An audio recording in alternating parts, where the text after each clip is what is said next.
single stone can outweigh 100 elephants and be cut with flawless precision. This is the core mystery of megalithic engineering, a global phenomenon that directly challenges our understanding of ancient history. From the standing stones of England to the forgotten temples of South America, our ancestors built with an accuracy that seems impossible for their time. By the end of this journey, you will see 40 structures that prove our historical timeline may be fundamentally incomplete. How did cultures across the globe achieve such identical feats of stonework, and what forgotten knowledge does their precision imply? This exploration offers more than a list of ancient sites. It invites you to question everything you thought you knew about human progress. What does it say about us that we are still struggling to explain the craftsmanship of our own ancestors? The gap between what we see and what we believe possible is the heart of the mystery. To understand why these ancient sites are so baffling, we need to define the term megalithic precision. It is not simply about moving big rocks. It describes the entire process of quarrying, shaping, transporting, and assembling stone blocks, some weighing hundreds of tons, with a level of exactness that rivals modern engineering. The joints between these stones are often so tight that you cannot slide a piece of paper between them. Their surfaces are cut flat to within a fraction of a millimeter. And they were assembled into structures that have withstood earthquakes and of weathering. This is not crude stone stacking. This is precision manufacturing on a colossal scale. Take the outer casing stones of the Great Pyramid of Giza, most of which are now gone.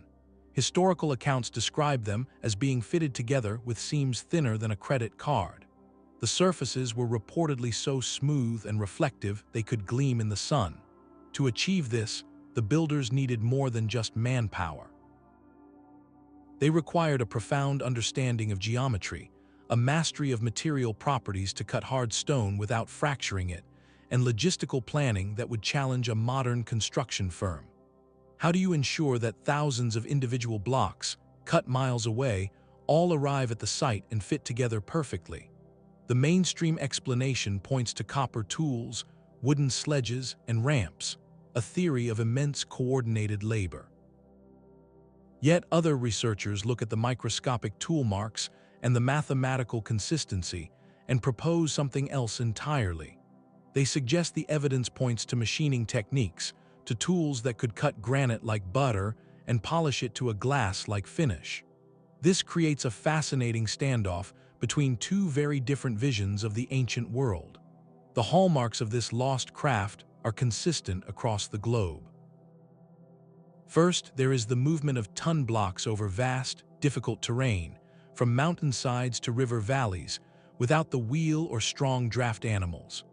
Second, there is the stonework itself, featuring complex interlocking joints, curved walls that fit together without mortar, and blocks shaped with multiple angles and protrusions that lock into their neighbors like a three-dimensional puzzle. And third, there are the celestial alignments, where entire structures are oriented to the solstice sun or specific stars with an accuracy that implies sophisticated astronomical observation. These are not random achievements. They are the signature of a methodology, a school of thought in stone that appears in places separated by oceans and centuries. By understanding these parameters, we stop just looking at old ruins and start seeing monuments of a mystery. Each site we explore is a question carved in granite, challenging the comfortable story of slow, linear human progress. What does it mean when the past demonstrates a skill we are still working to comprehend? This pattern of precision is not confined to one continent or a single era.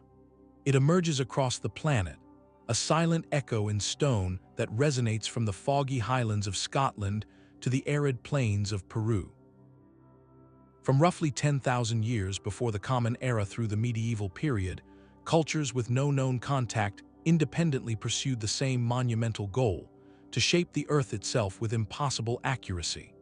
The Inca of South America and the unknown builders of in Turkey, separated by over 7,000 miles and even more years, both left behind stonework that fits together without mortar, defying time and logic. This is the true scale of the mystery. It forces us to ask, were these inventions born separately, Or did they spring from a common, forgotten root? Some researchers look at the startling similarities in technique, the same solutions to the same engineering problems, and suggest a shared, ancient knowledge that was carried across the world, a legacy from a time before recorded history. Others propose a process of convergent evolution, where different human societies, facing similar challenges of communal organization and spiritual expression, independently arrived at near-identical methods of construction. Both ideas challenge our standard historical models. What societal forces could drive such immense, coordinated effort? For many of these cultures, these projects were far more than buildings. They were acts of faith, aligning temples with the solstice sun to connect heaven and earth. They were declarations of power, demonstrating a ruler's ability to command both nature and people. And they were the ultimate expressions of communal identity, projects that would take generations, binding a society together with a shared purpose that outlasted any single lifetime. The sheer scale of labor involved speaks to a collective will that is hard for us to grasp today. By seeing these 40 structures not as isolated wonders, but as pieces of a planet-sized puzzle, a new picture begins to form. It is a picture of a deeper, more capable human past, where ingenuity was not a slow burn but a recurring flash of brilliance across the globe. Each site we explore is a clue, and together, they point toward a chapter in our story that remains tantalizingly out of reach. Our journey through these ancient stones requires a reliable map, a way to distinguish between what we can measure and what we can only wonder about. To navigate this landscape of mystery, we apply a clear set of criteria, a methodology built on the bedrock of observable fact. We look first at the sheer physical challenges, the quantifiable puzzles of weight and distance. How many tons does a single block weigh, and over what terrain was it moved? We examine the craftsmanship, the precision of the joints between stones measured in fractions of a millimeter, and we consider the intentional design, the astronomical alignments to solstices or stars that reveal a deep connection to the cosmos. These are not vague mysteries, they are specific, measurable enigmas. For every site we explore, we will hold two perspectives in balance. On one hand, we have the established archaeological view, championed by researchers like Mark, which emphasizes the incredible but explainable power of organized pre-industrial societies. This school of thought sees copper tools, wooden levers, immense ramps, and generations of dedicated labor as the primary engines behind these wonders.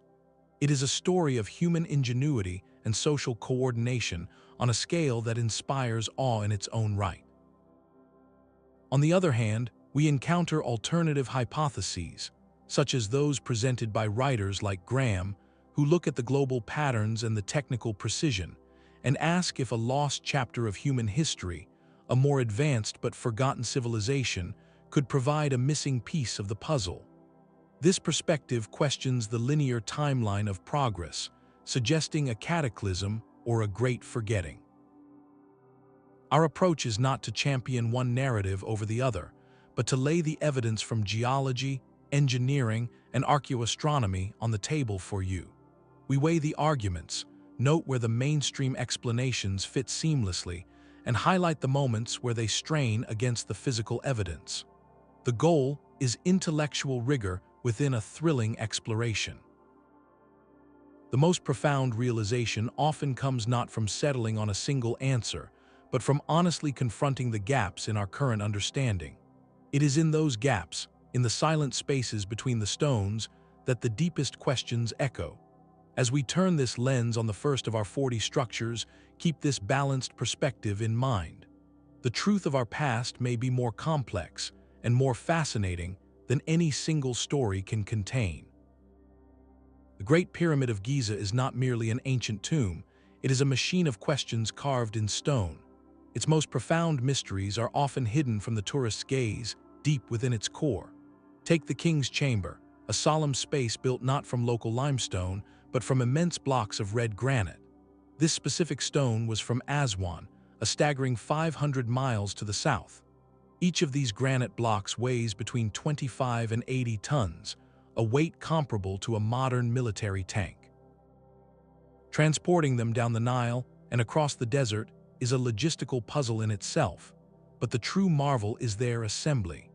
The surfaces of these blocks are polished to a sheen, and the joints between them are so precise that you cannot fit the edge of a credit card into the seam.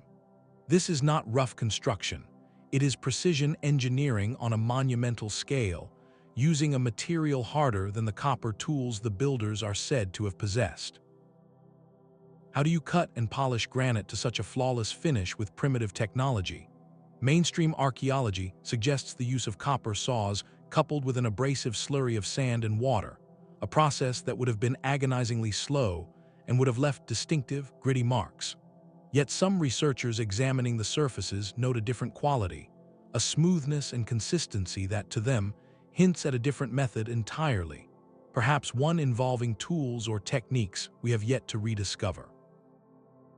This interior precision is matched by the pyramid's external perfection. The base of the structure covers 13 acres, an area large enough to hold 10 football fields. Across this vast expanse, the foundation is level to within a single inch. Even more astonishing is its orientation. The four sides are aligned to the cardinal directions, north, south, east, and west, with an error of less than 15 arc minutes, a deviation of only a fraction of a single degree. Achieving this alignment required a sophisticated understanding of astronomy and geometry that seems extraordinary for its time. To visualize this accuracy, imagine drawing a perfectly straight line across the entire horizon using only the naked eye and simple markers. The standard explanation involves careful observations of the stars, particularly the circumpolar stars that never set, using a tool called a Merkit. It is a compelling theory that showcases human ingenuity. Yet the sheer consistency of the result, maintained across such a massive scale, leaves some observers wondering if there was a deeper, perhaps even more advanced, system of measurement and alignment at play. The pyramid stands as a silent argument against the idea of simple, brute force construction. It represents a convergence of astronomy, geology, mathematics, and civil engineering that feels out of place in the Bronze Age. It sets the standard for our entire exploration, a benchmark of impossible precision that echoes across continents. And if this level of knowledge existed here, what other capabilities have we forgotten? Puma feels less like an ancient ruin and more like a stonemason's workshop hit by a cataclysm. In the thin air of the Bolivian highlands, the site is a sprawling field of shattered andesite and granite, blocks scattered as if by a giant's hand. But it is the condition of these stones, not their disorder, that defies explanation. These are not rough boulders. They are geometric puzzles, cut with a precision so sharp, so clean, it looks modern. The surfaces are flawlessly flat, polished to a smoothness that feels industrial. Intricate notches, symmetrical grooves, and perfect drill holes penetrate the hard stone with a consistency that suggests the use of a template or a machine. Some of these blocks are shaped into perfect H forms, weighing over 100 tons each, designed to interlock with neighboring stones in a system of modular construction that feels eerily like prefabrication from a time before the concept existed. This level of craftsmanship is attributed to the culture, around 500 to 600 years after the start of the Common Era. According to mainstream history, these people had access to bronze tools and stone hammers. Yet andesite is a brutally hard material, tougher than granite. Trying to shape it with bronze would be like trying to carve a brick with a soft copper wire. It simply would not work. The bronze would deform long before the stone yielded. So how were these perfect right angles achieved? How were those channels and recesses cut with such uniform depth and smoothness? The conventional view suggests a tremendous expenditure of time and labor, using stone pounders to slowly abrade the surface and sand with water to saw through the blocks. This is a plausible, if almost unimaginably patient method. But when you stand before these stones, another question arises. The precision is not just in one or two pieces, it is replicated across dozens of shattered blocks. The cuts are identical, the angles perfect, the flatness consistent. This implies not just skill, but a standardized technique, a repeatable process that could achieve the same result every single time. This is the hallmark of advanced technology, not ad craftsmanship. For many observers, Puma is the most visually compelling evidence for a lost high technology in the ancient world. The stones do not just suggest hard work, they suggest knowledge, a profound understanding of material science and geometry that seems out of sync with the era. It raises a haunting possibility. Could this precision be the legacy of a much older, more sophisticated culture, whose techniques were inherited but whose origins were forgotten? This theme of a forgotten teacher, of knowledge that appears fully formed, will follow us from the high Andes to every corner of the globe. The walls of do not simply stand, they interlock. Perched above the ancient Inca capital of, this fortress presents a stone puzzle that has baffled observers for centuries. Its most famous walls are built from enormous blocks of limestone, some estimated to weigh nearly 200 tons, the weight of a commercial jetliner. Yet their immense size is not the primary mystery. It is their shape. These are not uniform bricks. Each block is a unique, irregular polygon carved with multiple angles and subtle, rounded surfaces. They fit together in a sprawling, three-dimensional jigsaw where no two pieces are alike. The joints between them are so meticulously crafted that, in many places, you cannot force a single sheet of paper into the seam. This technique is known as polygonal masonry, and the Inca mastery of it here is unparalleled. The question is not just how they cut these stones, but how they designed them. Without modern drafting software or even paper blueprints, how did the planners ensure that each uniquely shaped block, miles away, would arrive at the site and fit perfectly into its one and only place in the wall? The logistical foresight is staggering. It implies a system of measurement and design so advanced that the entire wall was virtually assembled in the minds of its engineers before a single stone was set.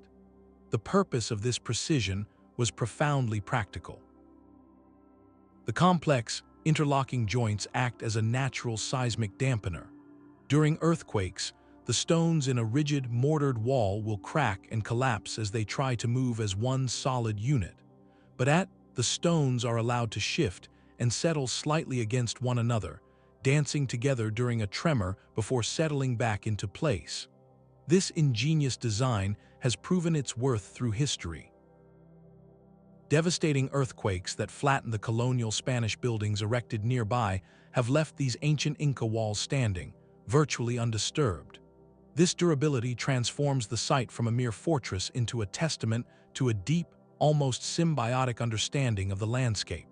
The builders did not fight against the forces of nature, they designed with them in mind, creating structures that were literally rooted to the earth. The symbolic meaning is equally powerful. The impossible fit of the stones, achieved without mortar, represented the ideal of social harmony for the Inca, the concept that a society, like a wall, is strongest when each unique part is perfectly integrated into the whole. So, we are left with a dual marvel, a construction that is both a feat of earthquake-resistant engineering and a profound philosophical statement carved in stone. It demonstrates that ancient precision was never just about showing off skill, it was about creating legacy, building something meant to endure both physical and symbolic storms for eternity. While the Inca walls fit together like a complex puzzle, the stones of Baalbek present a challenge of pure, overwhelming mass. In Lebanon, at the base of the Roman Temple of Jupiter, lies a foundation wall that predates the Romans by centuries. Here, 3 limestone blocks known as the rest side by side. Each one is a behemoth, roughly 64 feet long, 14 feet high, and 12 feet deep, with a weight approaching 800 tons. To visualize that, imagine stacking 160 full-grown elephants into a single, solid block of stone.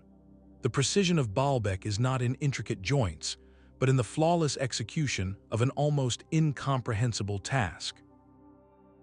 These 3 colossal stones were from a site nearly a mile away, then lifted and positioned onto a base course of other enormous blocks, all with such exactness that their seams remain tight and level after thousands of years.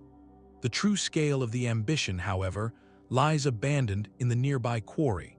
Here rests the stone of the pregnant woman, a single block of limestone estimated to weigh 1,650 tons. It is partially detached from the bedrock, its underside carved smooth, left as if the workers simply walked away from the greatest construction challenge ever conceived. This single stone weighs more than a fully loaded space shuttle.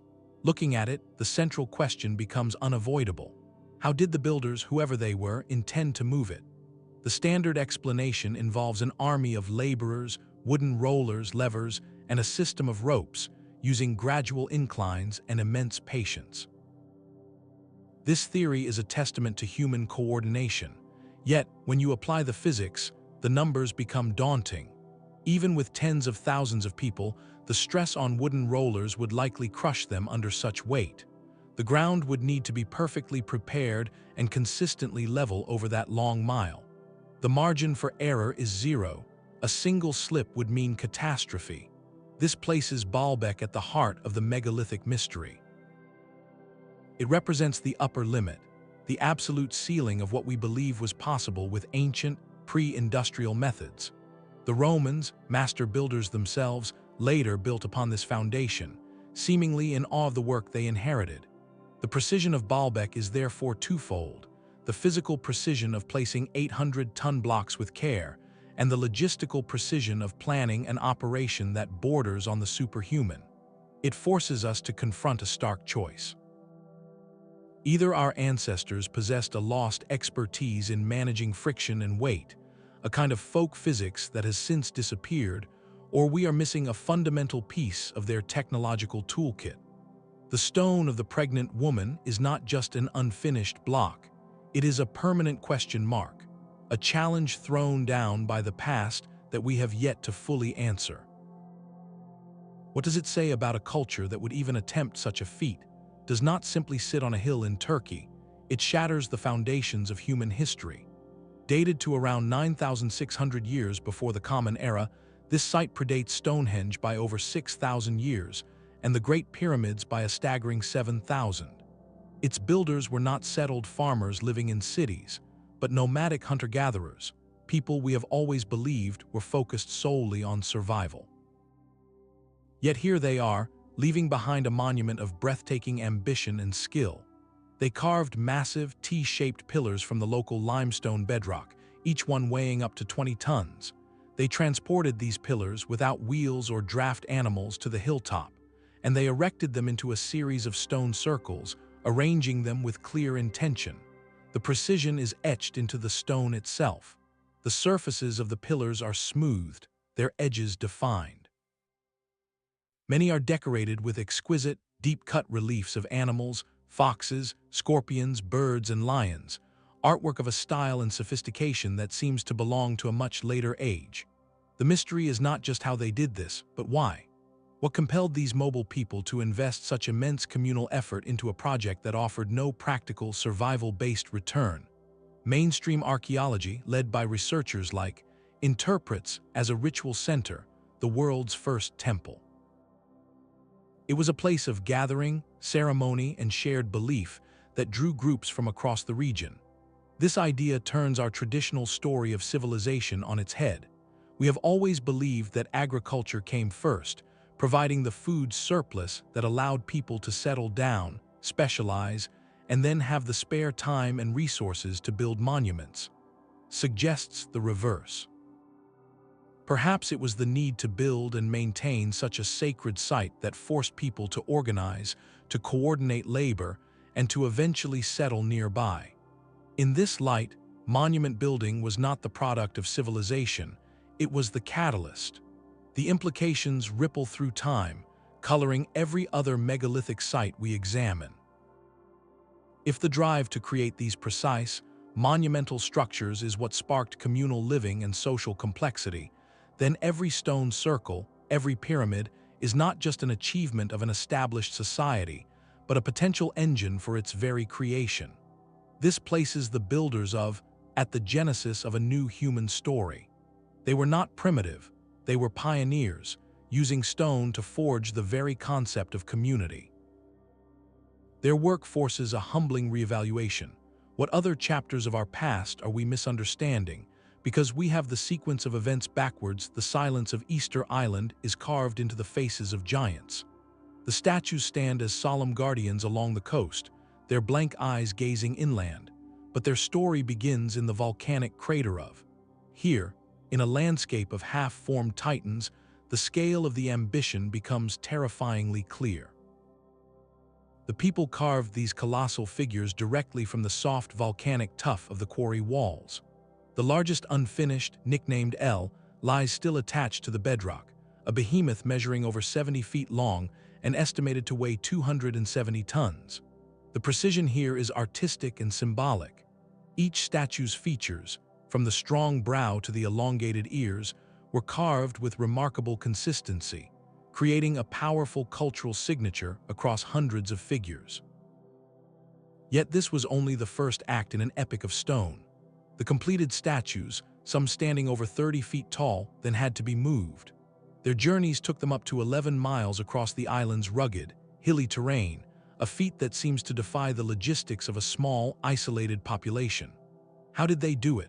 The most compelling modern experiment, led by researchers like Terry Hunt and Carl, demonstrated that a team with ropes could rock side to side, making it appear to walk upright. This method is elegant and plausible, but it raises another question. Could this technique, repeated over generations, account for the transportation and erection of nearly 900 statues without catastrophic accidents? The operation's sheer consistency suggests a deep, generational knowledge passed down through centuries. The final act of precision involved the ceremonial platforms, the ahu. These were not simple bases. They were carefully constructed stone altars, often aligned with astronomical events like the solstice sun. Upon them they were erected, and sometimes crowned with massive cylindrical topknots carved from a different red volcanic stone. These ton additions, some weighing as much as 12 tons, had to be lifted and balanced perfectly atop the statues' heads, completing a ritual of staggering effort. The narrative of Easter Island is often framed as a cautionary tale of ecological collapse, and that chapter is part of its complex history. But to see them only through that lens is to miss their profound testament to the human spirit.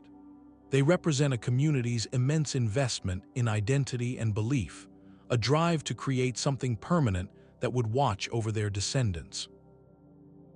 In their silent faces, we see the universal urge to carve meaning into the landscape, to achieve the impossible not in spite of limitations, but because of them. The mystery is not just one of engineering, but of the profound will that compelled an entire culture to move mountains, one statue at a time. Stonehenge stands as a circle of questions on the Salisbury Plain. While its iconic sarsen stones, hauled from 20 miles away, are a marvel, the deeper mystery lies in its smaller, unassuming components, the bluestones. These rocks, weighing up to 4 tons each, were not local. Geological analysis proves they originated in the hills of Wales, a journey of over 140 miles. This was not a simple, flat route. It involved moving these ton stones across rivers, through dense forests, and over the challenging terrain of ancient Britain. The how of this transport remains one of archaeology's great debates. Some theories suggest they were moved on wooden rollers or sledges, possibly even partially by water, rafting along the coast and up rivers. Others propose they were carried by glaciers long before humans arrived, though this is hotly contested. Regardless of the method, the intentionality is staggering. A society chose these specific stones from a distant, sacred landscape and brought them to this specific spot, investing generations of effort for a purpose we can only guess at. The precision of Stonehenge, however, is not just in its journey but in its assembly. The builders treated stone like timber. On the tops of the massive upright sarsens, they carved rounded protrusions, tenons. On the underside of the horizontal lintel stones, they carved matching hollows, mortises. These stone joints fit together with the snug precision of fine furniture, locking the grate into a stable, interlocking circle. This application of woodworking joinery to monolithic stone is a unique and sophisticated innovation, revealing a deep understanding of structural integrity and craft. This earthly precision was married to the heavens. The entire monument is oriented with celestial intent. At dawn on the summer solstice, the rising sun aligns perfectly over the outlying heel stone, its rays shooting directly into the heart of the circle. This alignment is not approximate, it is deliberate, requiring careful observation of the solar cycle over many years. This combination of elements, immense logistical effort, advanced stoneworking technique, and astronomical alignment, elevates Stonehenge beyond a mere monument. It was a machine for marking time, a sacred space connecting the land of the living with the cycles of the sky. Its full purpose, whether as a temple, an observatory, a healing site linked to the Bluestones, or all of these, continues to slip through our fingers like dust. It reminds us that the greatest structures are not just built from stone, but from meaning, and that meaning can be the most elusive artifact of all. Deep beneath the sands lies a structure that feels out of place in time. There is an underground chamber of raw, imposing power built from colossal blocks of red granite, each one weighing over 100 tons.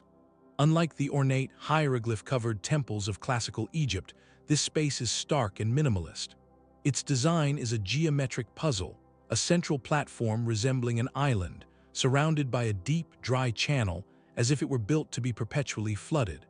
The craftsmanship, however, is unmistakably precise. The blocks are squared with exacting angles and fitted together with the same tight seams we have seen across the world. What makes this so profoundly puzzling is its context.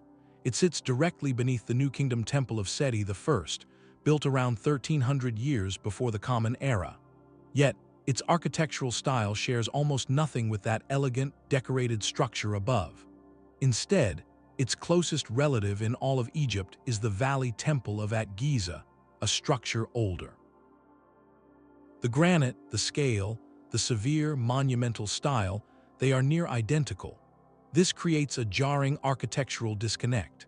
It is as if a modern glass skyscraper were discovered to have a foundation built from medieval castle stones, with no record of how or why. This leads many researchers to a controversial but compelling question. Could there be a surviving fragment from a much earlier epoch, a relic that the New Kingdom builders discovered and simply built over, honoring a site whose original purpose and makers were already lost to legend? This idea introduces a powerful concept we will see again and again, the architectural fingerprint. When the same precise style of masonry, the same solutions to engineering problems, appear in places separated by vast stretches of time, it suggests a common source of knowledge. It is like finding two different books, written centuries apart, that contain identical, complex sentences. The simplest explanation is not that two authors independently composed the same phrase, but that both were quoting from a third, older text. This stands as a potential quote in stone, a passage from a forgotten chapter of history embedded within a later work.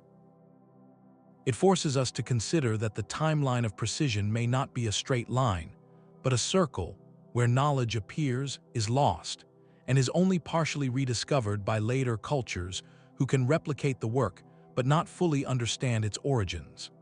This site whispers that the roots of these mysteries may run deeper than any single dynasty or civilization, pointing toward a source shadowed by the passage of ages. If the feels like a quote from an older text, the Valley Temple of is the original manuscript. Attached to the paws of the Great Sphinx, this structure is the Giza Plateau's masterpiece of megalithic masonry. Its core is built from colossal blocks of local limestone, each one a staggering 200 tons, the weight of a blue whale lifted and set into place. But the true signature of its builders is the outer skin, a flawless casing of polished red granite brought from quarries over 500 miles away in Aswan. These granite blocks are not merely stacked, they are interlocked with a precision that feels almost obsessive.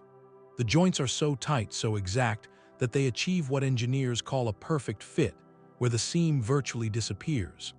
This is not construction, it is assembly, as if the temple arrived as a set of pre-cut, numbered parts. Inside, the effect is even more disorienting. The pillars and lintels are cut with clean, sharp lines and perfect right angles that would satisfy a modern machinist square.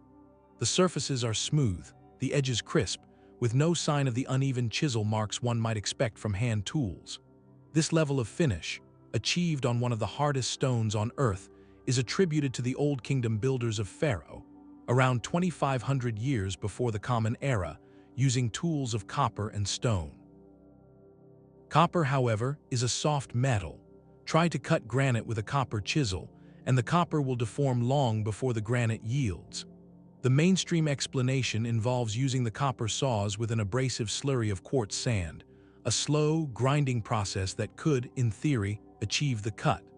But this theory struggles to account for the flawless finish, the perfect internal corners, and the sheer consistency across hundreds of blocks. The evidence in the stone itself seems to tell two different stories, one of immense patience and another of startling capability. This temple was not a project. Its design aligns it precisely with the causeway leading to its pyramid, creating a unified ceremonial complex with the Sphinx.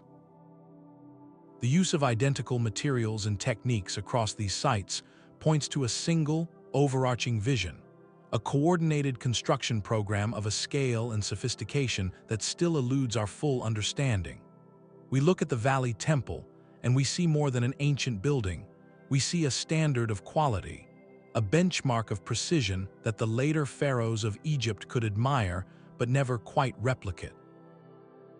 It stands as a silent question, challenging us to explain how such perfection was not the beginning of an architectural tradition, but arguably its peak.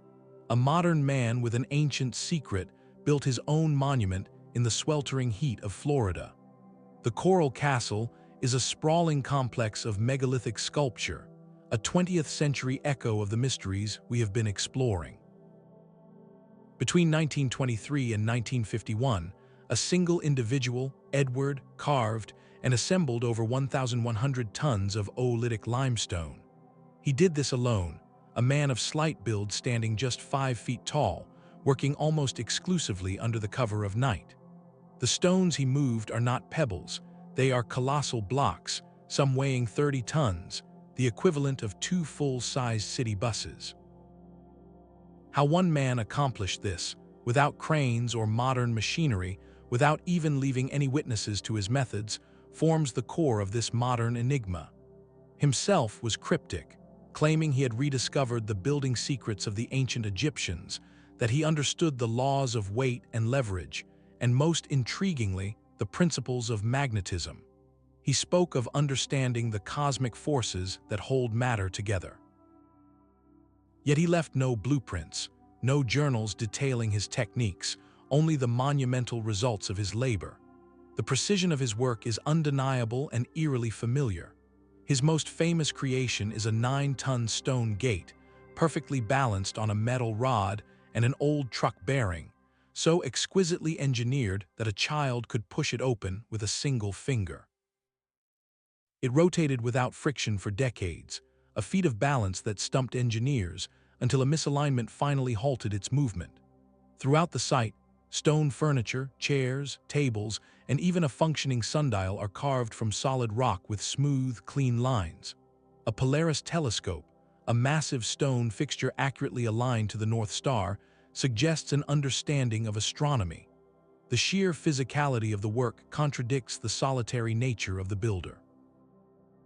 Mainstream explanations propose that was simply a clever engineer, using simple tools, block and tackle systems, tripods and leverage to move the stones. He was undoubtedly ingenious, repurposing old automobile parts and scrap metal into makeshift tools.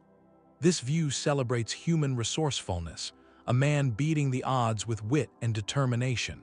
Yet, for many who visit, the standard explanations feel incomplete. The scale and consistency of the work, achieved in secret, hint at something more.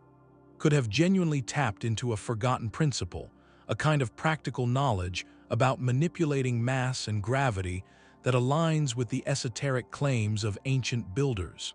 His story forces a profound question.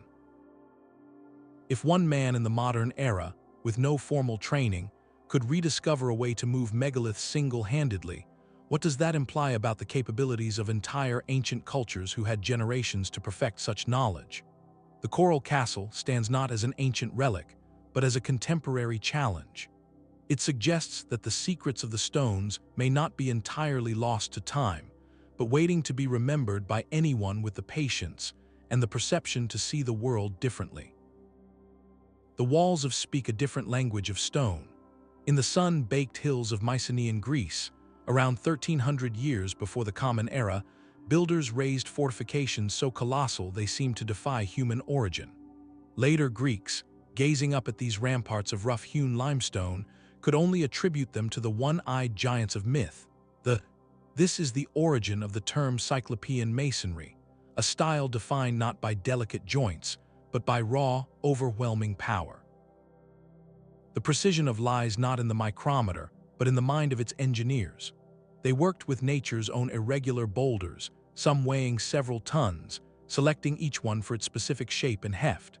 These giants were then fitted together in a sprawling, three-dimensional puzzle, with smaller stones carefully chosen to fill the gaps and interstices, locking the entire mass into a single, unyielding entity. The goal was not aesthetic perfection, but defensive genius. The walls were sloped inward, a design that made them virtually impossible to undermine or topple. Their sheer thickness, sometimes reaching over 20 feet, could absorb the impact of any siege weapon of the age. This was precision of purpose, a masterful adaptation of megalithic technique to meet a stark, practical need: security. It reveals a fascinating truth about our ancient predecessors: their approach was never one size fits all. The irregularity of the stones was not a limitation, it was a feature. The interlocking chaos created a structure far stronger than a wall of uniform blocks, as any force applied would be dissipated and absorbed by the complex network of contacts. This pragmatic philosophy showcases a profound understanding of physics and material behavior, an engineering intuition written in limestone. While the seamless joins of Giza speak to a harmony with geometry, the Cyclopean walls proclaim a harmony with force itself. They stand as a reminder that ancient precision was a versatile tool, capable of creating both temples of celestial alignment and bastions of earthly defense, each a perfect answer to the question their society needed to ask. The impulse to build with stone is a universal language, spoken in whispers by the dolmens of. In the sun-drenched hills of southern Spain, the dolmens are not towering pyramids, but profound earthworks, Neolithic resting places constructed over 5,000 years ago. Their power is one of hidden mass and deliberate alignment. To enter the dolmen is to walk into the heart of a man-made hill, a long corridor leading to a circular chamber, all built from colossal stone slabs. The greatest of these is the capstone, a single limestone block estimated to weigh 180 tons. This slab was not found nearby. It was from a site nearly a full kilometer away, then dragged up a slope and positioned with astonishing care to form the chamber's roof. The precision here is one of stability and endurance. The builders used massive upright stones, called to form the walls, filling the gaps between them with skillful dry stone walling, a technique that uses no mortar, only the perfect placement of smaller stones to create a solid, immovable shell. This was engineering for eternity, ensuring the chamber would not collapse under the immense weight of the earth mound piled above it. But the builder's vision extended beyond the tomb itself. The entire structure is oriented with a clear and poignant intention. The long entrance corridor of the dolmen points directly toward a distinctive mountain peak on the horizon, known as La Loze. This is not a random alignment. It suggests the community intentionally connected this place of remembrance with a permanent, natural landmark, weaving the domain of those who had passed into the very fabric of the living landscape. This act transforms the dolmen from a simple grave into a permanent bridge. It speaks to a worldview where death was not an end, but a transition to another state, one that remained in dialogue with the world of the living through these stone conduits. While the purpose was funerary, the methodology was cosmic, part of that same widespread cultural impulse to use monumental stone to map meaning onto the earth. In the quiet darkness of the chamber, one can sense the profound dual purpose of these sites. They were practical structures, built to honor and protect, but they were also spiritual instruments, aligning human memory with the timelessness of the mountains. This combination of brute strength and delicate intention shows us that megalithic precision was never just about the stone. It was about the story the stone was meant to tell across countless generations.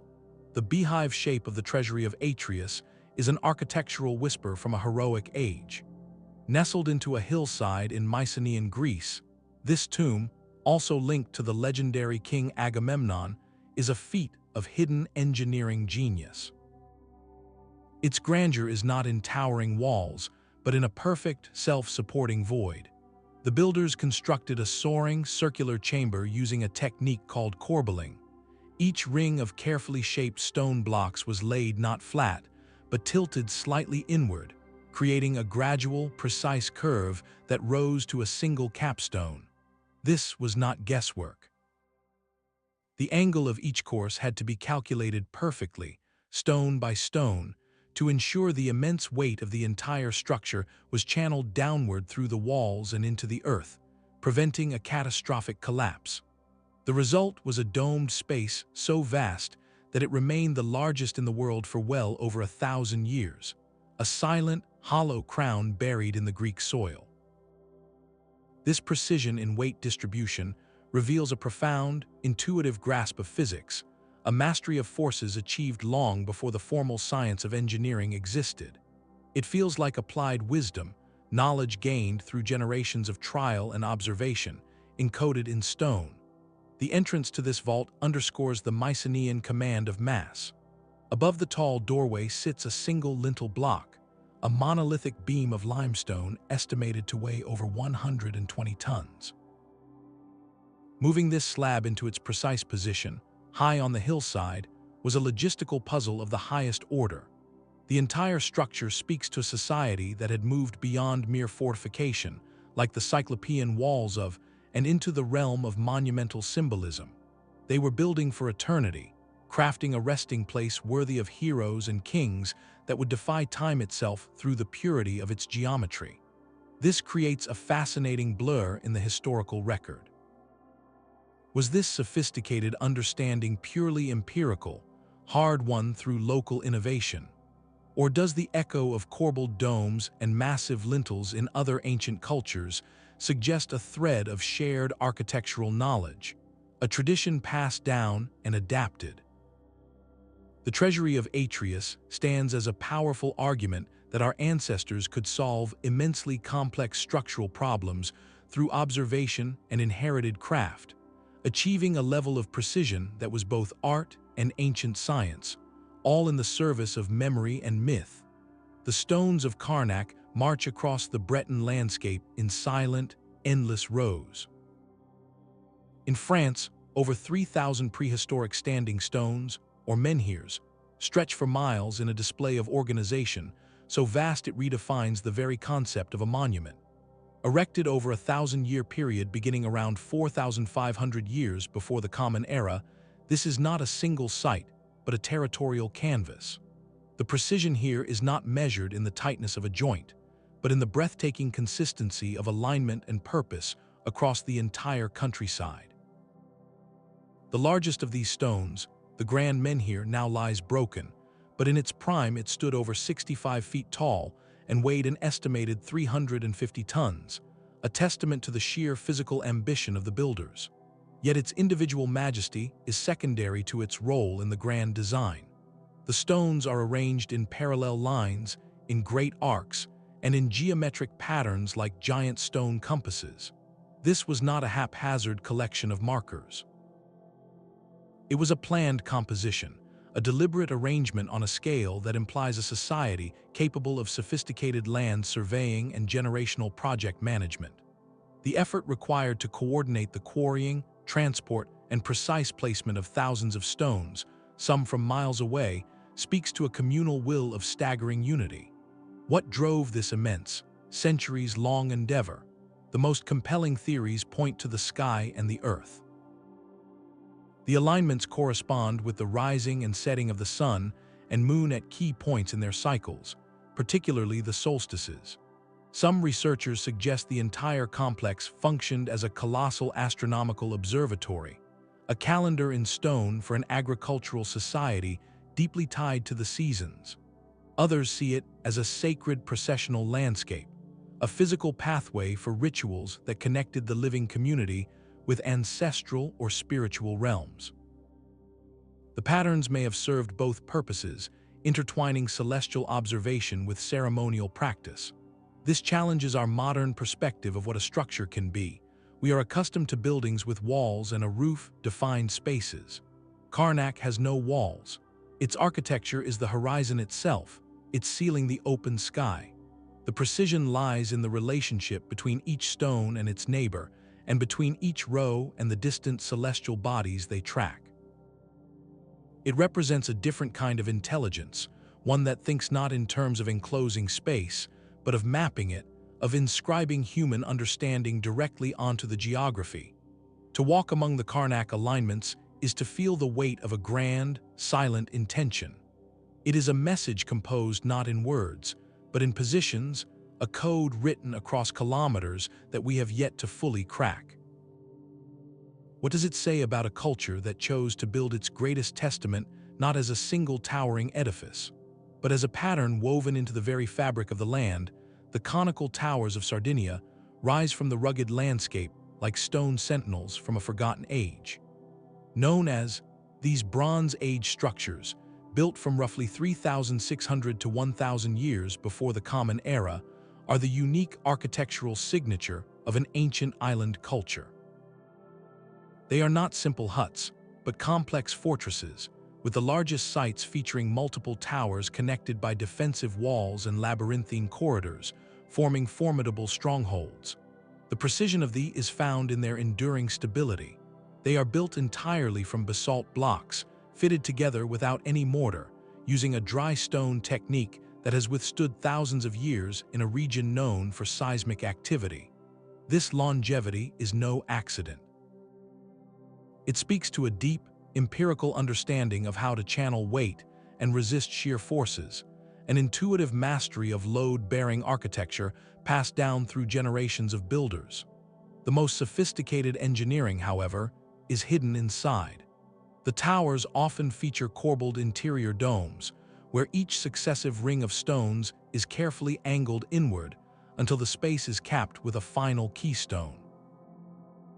This technique, so strikingly similar to that used in the Mycenaean treasury of Atreus, creates a self-supporting void of remarkable strength. That two cultures separated by the Mediterranean Sea would arrive at such an identical solution to roofing a large, circular space is a fascinating echo in the archaeological record. Was this parallel invention, or a whisper of shared knowledge across the ancient maritime world? There were far more than just defensive redoubts. They served as social and political hubs, the focal points of their communities. Their imposing presence on the hilltops declared authority and provided security, while their interiors likely hosted gatherings, rituals, and the daily business of a stratified society. This shows us that megalithic precision was not a monolithic global blueprint, but a versatile principle that could be adapted to local needs. On Sardinia, it evolved into a distinctive, highly advanced tradition that perfectly served an island culture's requirements for defense, social cohesion, and territorial control. The silent, stoic remind us that the drive to build with precision was a human constant, capable of producing not just global wonders, but intensely local masterpieces that were no less brilliant for being confined to a single, sun-drenched island. While some builders assembled their visions stone by stone, others began with a mountain and carved until only the temple remained. The temple at the caves in India represents the ultimate act of subtractive precision. It is not a structure that was built up, but one that was revealed, painstakingly excavated from the heart of a single, massive basaltic cliff. The scale of removal is almost beyond comprehension. Over 200,000 tons of solid rock were methodically chiseled away, not to create a simple cave, but to leave behind a freestanding temple complex that mimics every element of a constructed building. The workers began at the top of the cliff and carved downward, a top-down approach that required absolute foresight. There were no second chances, no way to reposition a pillar or correct a misaligned wall. Every cut had to be perfect from the very first strike. The precision here is one of negative space, of knowing exactly what to remove to leave behind intricate, story galleries, soaring pillars, and colossal monolithic statues of elephants and deities, all connected by bridges and courtyards. The architectural details are astonishing, featuring elaborate reliefs, window balconies, and domed ceilings, all executed with a symmetry that would be challenging even in an open-air construction site. This method presented a unique engineering peril. The entire excavation was a balancing act against gravity and structural collapse. Removing vast quantities of rock from within a monolithic block creates immense internal stresses. The builders had to understand the geology of the cliff intimately, planning their cuts to ensure the remaining stone would support itself as the work progressed. They were, in effect, performing a long surgical operation on a mountain, with the temple as the patient that must survive the procedure. This subtractive mastery inverts our entire understanding of megalithic work. It demonstrates that ancient precision was not just about addition and assembly, but could also be an art of supreme removal, a philosophy of revealing the form hidden within the stone. The temple stands as a monument to a different kind of vision, one that saw the finished masterpiece not in the quarry, but already present in the living rock, waiting for the excess to fall away. 17 stone faces stare from the jungle floor, their expressions an eternal enigma carved in basalt. The Olmec colossal heads of Mexico are not just sculptures, they are feats of transportation that defy the landscape. Each head, some standing over 9 feet tall and weighing up to 50 tons, was carved from a single block of volcanic stone in the mountains. The journey from quarry to ceremonial center was a monumental undertaking in itself, covering distances of over 50 miles through dense, swampy tropical lowlands. The Olmec had no wheels, no metal tools harder than the stone they worked, and no draft animals like oxen or horses to pull these titanic loads. Moving a ton block of stone is one challenge, but moving a ton block that has been meticulously carved into a fragile, detailed sculpture is an order of magnitude more difficult. A single jolt or drop could shatter a nose or an ear, ruining generations of work. The precision, therefore, was twofold: the artistic skill to capture distinct, individualized faces with specific headgear, likely representing powerful rulers, and the logistical genius to deliver these fragile masterpieces intact. How did they do it? The most widely accepted theory involves a system of rollers, sledges, and rafts. The Olmec may have used the region's extensive river networks, floating the heads on large balsa rafts for much of the journey, then employing legions of laborers with ropes and rollers to maneuver them the final distance overland. This view highlights the incredible communal effort and ingenuity of early society. Yet, the sheer consistency of success, with 17 massive heads transported without apparent catastrophic damage, suggests a refined, repeatable process. It speaks to a society with sophisticated organizational skills, capable of planning and executing a complex supply chain that spanned from mountain quarry to swampy plaza. The heads were more than portraits. They were power incarnate, permanent declarations of authority placed in the heart of ceremonial spaces to awe and inspire the community. Their silent, watchful presence for over 3,000 years poses a quiet question about the nature of innovation. Does technology always mean gears and engines, or can it be found in the perfect coordination of a community, in the knowledge of currents and ropes and leverage, working in harmony to achieve the seemingly impossible? The Olmec heads remind us that the greatest machines are sometimes human societies themselves, organized around a shared vision heavy enough to move mountains, or at the very least, to carry their likenesses across 50 miles of unforgiving terrain. The Temple of Jupiter at Baalbek is a story told in layers of stone. While the Roman columns soar with classical elegance, the true foundation of its power lies beneath, in the older, colossal platform upon which it was built. This podium incorporates the famous, but also other massive blocks, each one placed with the same exacting care that defines the most ancient sites. These stones are the architectural bedrock, not of Rome, but of a far older tradition that the Romans encountered and chose to build upon. This creates a fascinating historical dialogue at the site. The Romans were master engineers in their own right, yet their precision, evident in the fluted columns and ornate capitals, sits directly atop a foundation of even greater, more enigmatic scale. It suggests the Romans recognized this place as already sacred, already powerful, and sought to harness that ancient prestige by adding their own chapter to its story. The most staggering evidence of this pre-Roman legacy remains in the nearby Quarry.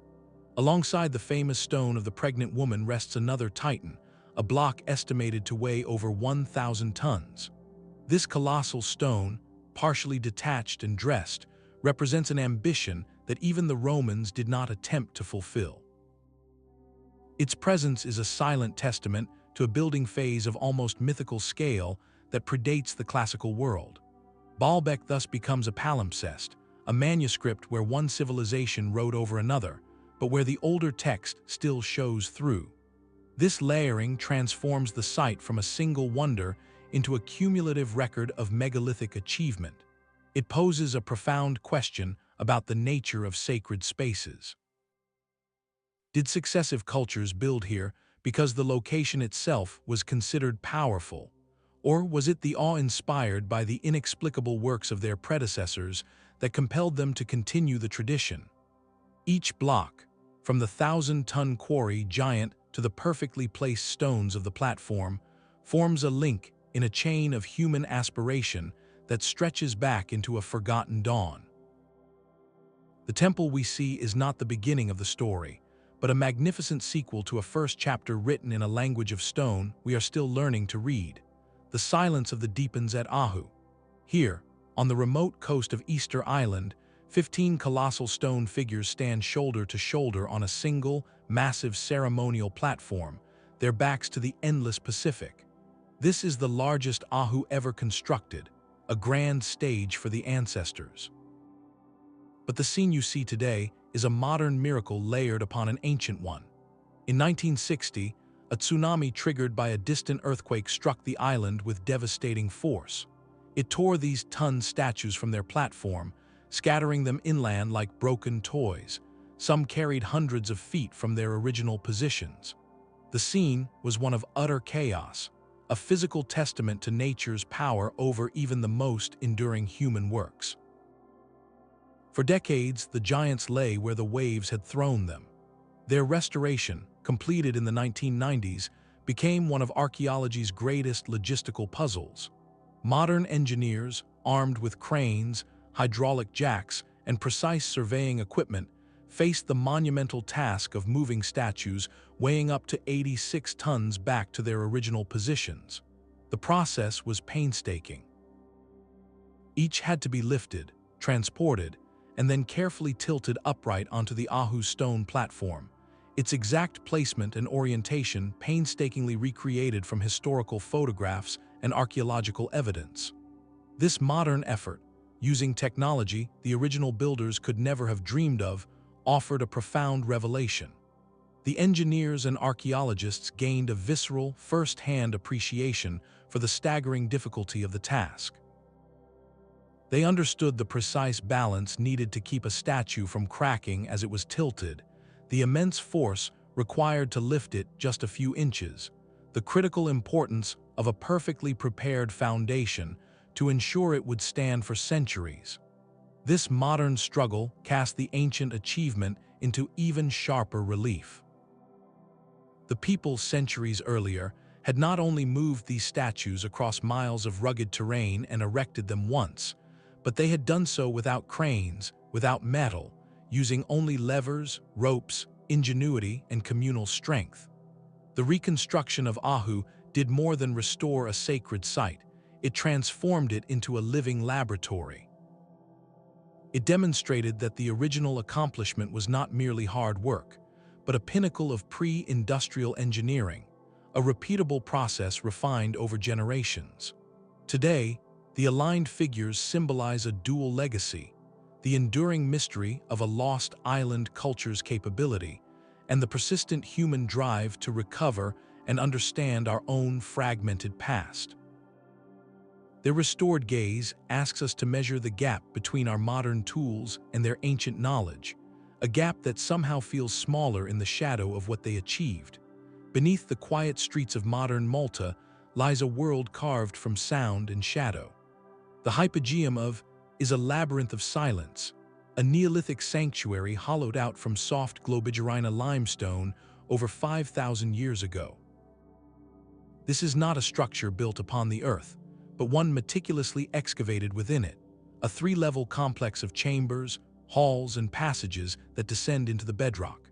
The precision here is one of absence, of removing exactly the right amount of stone to create a stable, story architecture entirely underground. Working only with stone and antler tools, guided by the flickering light of oil lamps, these ancient engineers executed a plan of remarkable complexity. They shaped rooms with corbelled ceilings that mimicked the above-ground temples of the period. They smoothed walls to a flat finish, and they even painted them with red spirals and patterns, a rare glimpse of their symbolic world. But the most profound mystery of the hypogeum is not just seen, it is heard. One small, oval-shaped chamber, known as the Oracle Room, contains a peculiar niche carved into the wall. When a deep male voice is spoken into this niche, the sound resonates and amplifies, vibrating through the entire chamber at a specific, low frequency. This acoustic effect is not an accident of geology. It is the result of careful shaping, a deliberate sculpting of the limestone to harness the properties of sound. This reveals a dimension of ancient precision we have not yet encountered, an architectural mastery that engaged the human senses directly. The resonance would have transformed spoken words or chants into an immersive, physical experience, perhaps altering states of consciousness during rituals held in that sacred, dark space. It suggests the builders possessed an intuitive, advanced understanding of acoustics, of how sound waves interact with space. They engineered not just for visual grandeur or structural permanence, but for auditory impact. This sensory layer adds profound depth to the megalithic mystery. It shows that for these people, precision was a holistic tool. It could align a temple with the solstice sun, interlock stones against earthquakes, and now we see it could also tune a chamber to the human voice. The hypogeum becomes an instrument in stone, designed to facilitate an experience that bridged the material and the spiritual. In its echoing darkness, we find evidence that our ancestors sought not only to shape their physical world with impossible accuracy, but to shape the very experience of being within it, using the hidden science of sound to touch something beyond the visible. The ocean holds a city built from stone logs. Nan rises from a coral reef off the island of, a silent Venice of the Pacific where canals flow between nearly 100 artificial islands. These islets are not piles of rubble, but precise foundations constructed from colossal, prismatic columns of basalt, a volcanic rock that naturally forms into hexagonal or pentagonal logs. The builders of this city, likely the dynasty beginning around 800 years after the start of the Common Era, faced a challenge unlike any other. They selected these geometric stones from a quarry on the opposite side of, then transported them across miles of open water and treacherous reef. The largest of these basalt logs weighs an estimated 50 tons, a weight that would challenge a modern barge. How they moved them, without metal tools or powered vessels, is the first layer of the mystery. The prevailing theory suggests they may have floated the stones on rafts during high tide, a delicate operation requiring perfect timing and an intimate knowledge of the sea. Yet, the sheer number of stones, hundreds of thousands of them, makes the scale of this operation almost unimaginable. The precision, however, is in the assembly. These ton logs were not simply dropped into place. They were stacked in alternating, crisscross patterns, like a colossal game of Lincoln logs, to create stable platforms and walls that could withstand the relentless force of the Pacific. This interlocking technique provided immense stability, allowing the structures to endure centuries of typhoons that would have shattered a less thoughtful design. The city itself, with its royal quarters, ceremonial spaces, and tombs, was a feat of civil engineering on a waterlogged foundation. Building on a living coral reef presented constant problems of drainage and subsidence. The builders had to channel seawater through canals for transport, while also managing fresh water for the inhabitants, a balancing act that speaks to a sophisticated understanding of their environment. For a society with no metal, working with one of the hardest stones available, the achievement of Nan is a monument to patient, generational genius. It stands in isolation, a city of stone floating in a vast ocean, a testament to a culture that mastered its world so completely that its greatest creation seems to defy the very element on which it was built. What vision could compel a people to undertake such a struggle, to build a capital not on solid ground, but on a foundation they had to wrest from the sea itself, that holds a terraced puzzle carved from solid sandstone?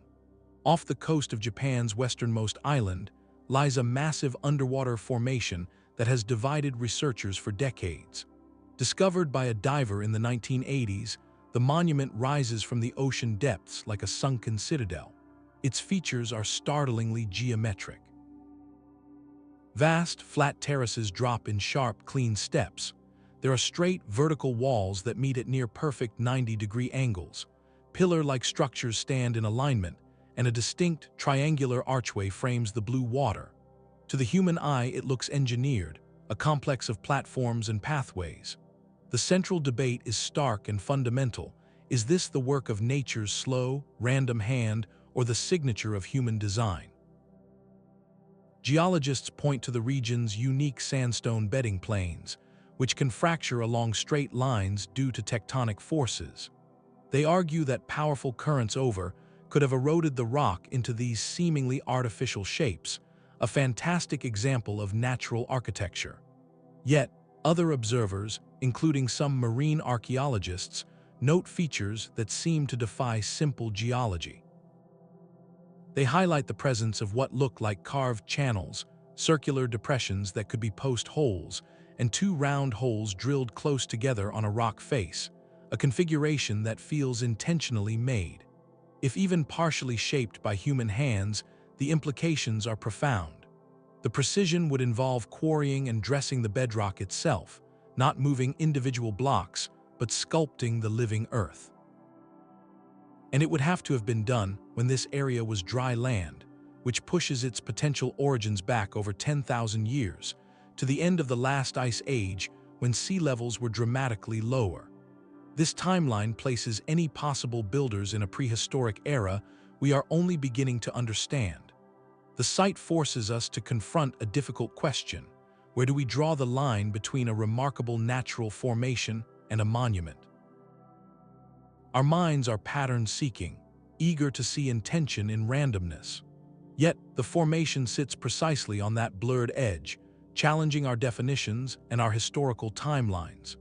It represents the ultimate test of the megalithic mystery, asking us to decide if we are looking at the world's most convincing natural coincidence, or the sunken cornerstone of a forgotten chapter in human history, waiting silently beneath the waves. Far from any ocean, in the cold heart of Siberia, lies a mountain of unanswered questions.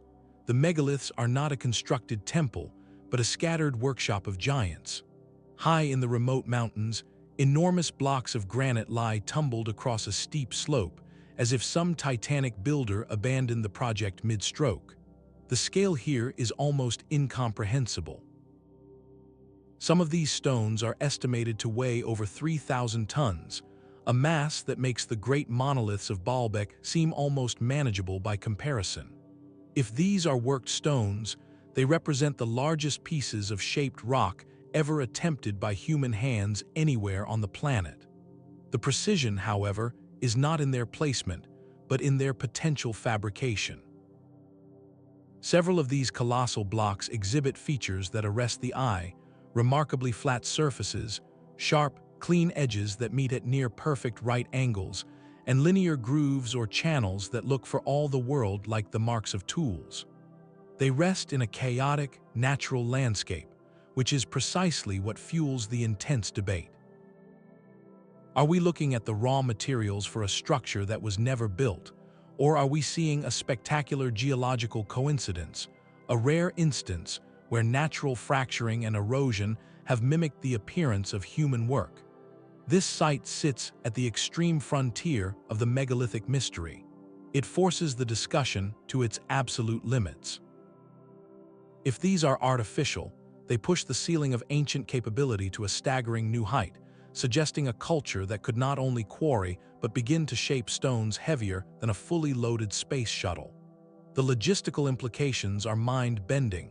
How would you even begin to move such a mass? The mainstream geological view offers a compelling counterargument.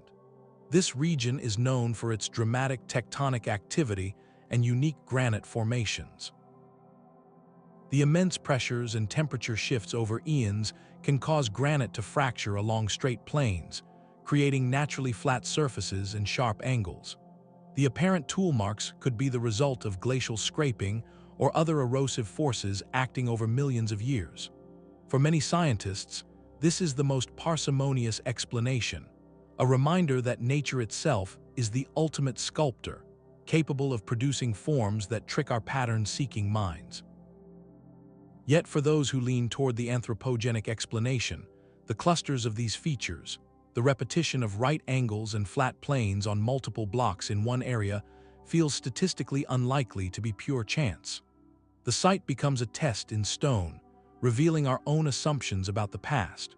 Do we default to natural processes because the alternative seems too incredible, or do we allow for the possibility that our ancestors' ambitions were vaster than our histories have recorded? Does not provide easy answers, only monumental questions. It stands, or rather lies fallen, as the ultimate symbol of the scale debate, a reminder that the boundary between natural wonder and human artifact can be as vast and as rugged as the Siberian mountains themselves. The jungle of Sulawesi conceals a gallery of silent stone watchers. In Indonesia's remote valley, scattered across the landscape, stand the granite megaliths carved with a quiet, haunting artistry.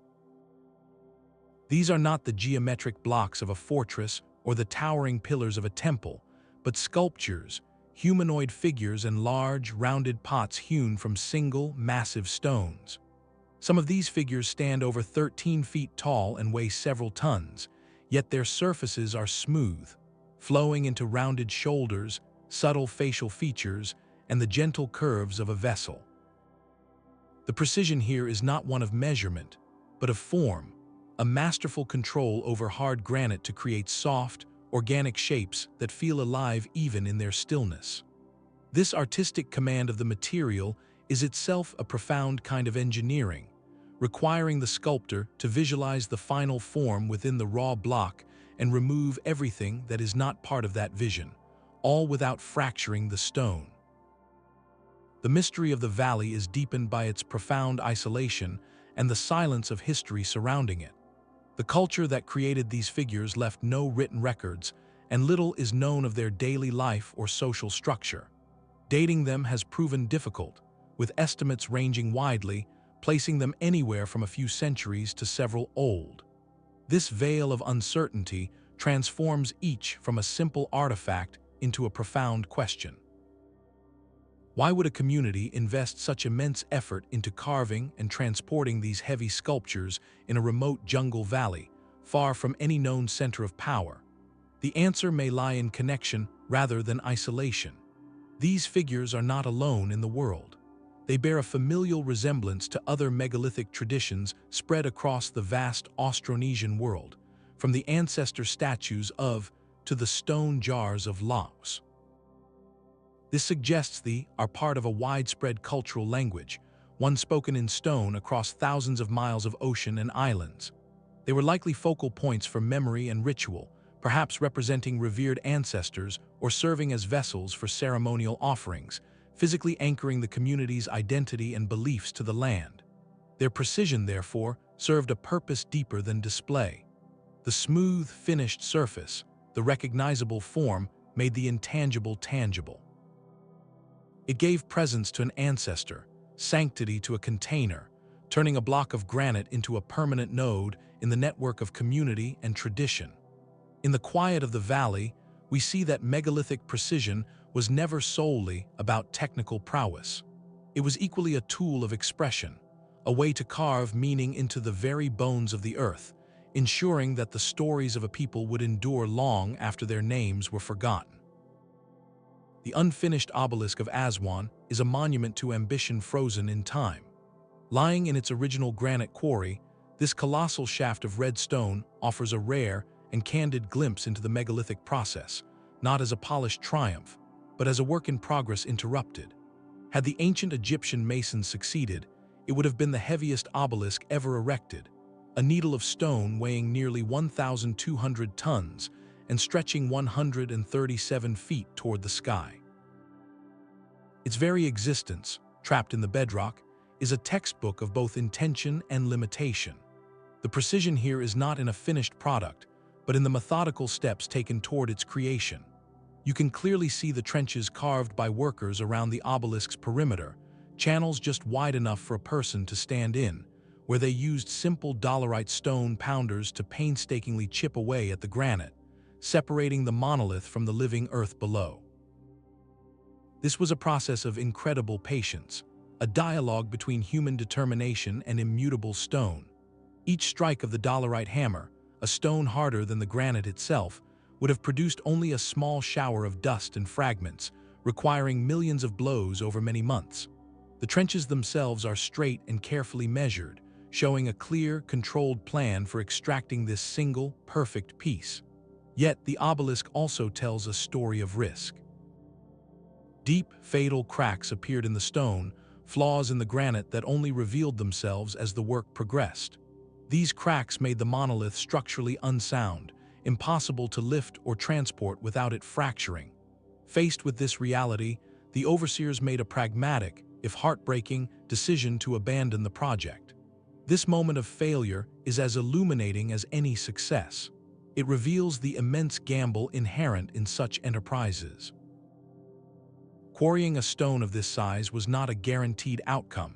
It was a high-stakes investment of labor, time, and resources with no certainty of reward. The site lays bare the raw challenges of megalithic engineering, the physical limits of the materials, and the sobering reality that even the most skilled ancient planners were at the mercy of the stone itself. In its unfinished state, the obelisk becomes more valuable to us than a finished one ever could. It is a fossilized moment of effort, a silent teacher that explains the sweat, the geometry, and the ever-present possibility of loss behind every perfect monument that did make it to its sacred destination. It humbles our modern perspective, reminding us that these ancient wonders were not inevitable, but the hard-won victories in a constant struggle against the very earth they sought to glorify. Beneath the sands of Saqqara lies a corridor of polished giants. These is not a temple for the living, but a silent city for the sacred, an underground network of tunnels housing 24 colossal sarcophagi. Each one is a single, hollowed-out block of granite or limestone, weighing as much as 100 tons, with a lid of similar mass resting beside it. They are not rough-hewn containers, but objects of startling precision. The interiors of these boxes are flawlessly smooth, with corners so sharp and exact they appear machined. This level of finish, achieved on the inside of a granite box where no one would ever see it, speaks of a ritualistic devotion to perfection itself, a standard that had to be met regardless of visibility. The logistical puzzle is equally daunting. These ton sarcophagi were not built in place. They were crafted elsewhere, then transported and meticulously lowered into narrow, dug niches deep within the bedrock. The margin for error in such an operation was zero. A single slip would have shattered both the stone and the sacred purpose it was meant to serve. Traditionally, Egyptology attributes these immense boxes to the burial of Apis bulls, animals revered as incarnations of the god Ptah. This explanation provides a cultural context, a reason for such staggering effort. Yet, the physical evidence invites deeper questions. The machining-like quality of the interiors, the sheer mass of the lids, and the incredible effort to position them underground, all for the burial of an animal, however sacred, strikes some researchers as a monumental disproportion. It leads to alternative speculation. Could these boxes have served a different, perhaps even older purpose that was later adapted by the cult of Apis, that does not easily give up its secrets? It presents us with a duality, a clear ceremonial purpose layered atop an engineering feat that feels almost industrial in its precision. It forces us to reconcile the spiritual with the practical. What belief system could compel a society to invest so much in creating perfect, hidden containers? The answer may lie in the ancient Egyptian concept of eternity, where the vessel for a sacred essence had to be as immutable and flawless as the afterlife it was meant to reach. In these dark halls, precision becomes an act of faith, a physical prayer carved in 100-ton granite, ensuring that what was placed within would be protected by the very limits of human capability. The sheer cliff face of holds a wall of giants. Here, high in the sacred valley of Peru, the Inca built a temple complex that seems to defy gravity itself. Its most striking feature is the Temple of the Sun, a retaining wall composed of 6 colossal monoliths of pink porphyry, a volcanic stone of immense beauty and even greater hardness. Each stone stands over 12 feet tall, and together they form a seamless, radiant facade that catches the mountain light. The precision is immediately visible in the joints between these massive blocks, fitted together with such care that the mortar used is paper-thin, serving more as a sealant than a structural necessity. This wall is not just a barrier, it is a statement, a declaration of mastery over both material and mountain. Yet the true wonder of is not in the final placement, but in the impossible journey that brought these stones to this dizzying height. The quarry for this distinctive pink stone lies on the opposite side of the valley, across the turbulent river and up the slope of another mountain entirely. The route the builders chose was not a gentle path. It involved moving ton blocks down one steep mountainside, across a river, and then up the precipitous slope to the temple site, a vertical climb of hundreds of feet. This was not a simple haul. It was a staged logistical campaign that required an intimate understanding of the landscape. Researchers believe the Inca likely constructed massive earthen ramps, a network of switchbacks carved into the mountain itself, to inch these stones upward. They may have used levers, ropes, and the coordinated power of hundreds of workers to navigate each perilous turn. The effort speaks to a society that did not see the terrain as an obstacle, but as a component of the design. The precision is therefore twofold. First, there is the aesthetic and structural precision of the wall itself, a perfect assembly meant to last for eternity. Second, and more profound, is the logistical precision of the operation that made it possible. This was precision applied to process, to the step-by-step conquest of a brutal and beautiful landscape. The site stands as a testament to the Inca philosophy of integration. They did not merely build on the land, they built with it, using its challenges to forge an even greater demonstration of their skill. Each perfectly fitted stone in that sun-washed wall is a victory over distance, gravity, and the raw power of the Andes, a puzzle solved not on paper, but on the slopes of mountains. The third pyramid at Giza is guarded by a temple of giants. The Valley Temple of stands as the final piece in the Giza triad's architectural puzzle, a testament to a standard of construction so high it was maintained to the very end. Here, the builders worked with the same staggering scale, using colossal blocks of local limestone, each one surpassing 200 tons, assembled into walls of breathtaking mass. Yet, as with the temples of and Khufu, this raw power was cloaked in refinement. The inner walls were once lined with exquisite slabs of red granite, a hard stone imported from distant Aswan and polished to a brilliant sheen. This consistent choice of material, this repeated pattern of a soft core dressed in a hard, beautiful skin, speaks volumes. It was not a matter of convenience or happenstance. It was a deliberate design principle, a signature style that unified the entire plateau. The precision in fitting these mega blocks together, the seamless integration of limestone and granite, points to a construction methodology that was not improvised, but perfected. This was a standardized approach, a set of rules and techniques so effective they were applied across multiple generations of pharaohs. The Temple of, though often overshadowed by its larger neighbors, is therefore a crucial piece of evidence. It demonstrates that the impossible precision of Giza was not a one-time fluke, born of a single ruler's ambition.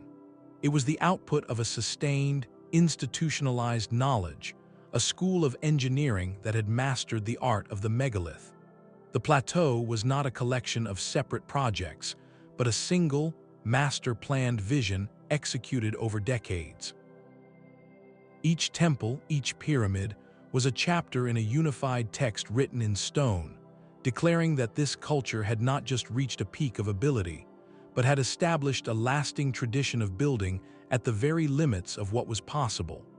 The cromlech stands not as a single circle, but as a conversation of stones across a sunlit Portuguese hillside.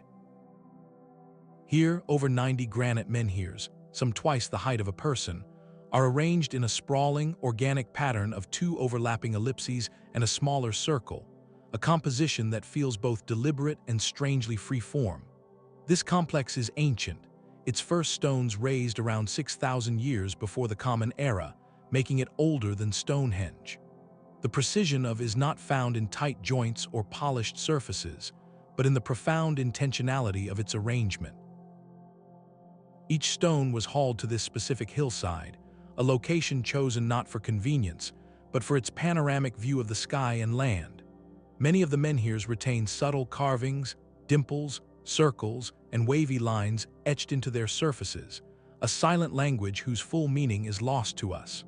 These markings suggest the stones were not anonymous markers, but individual participants in a larger ritual, each one perhaps holding a specific symbolic weight.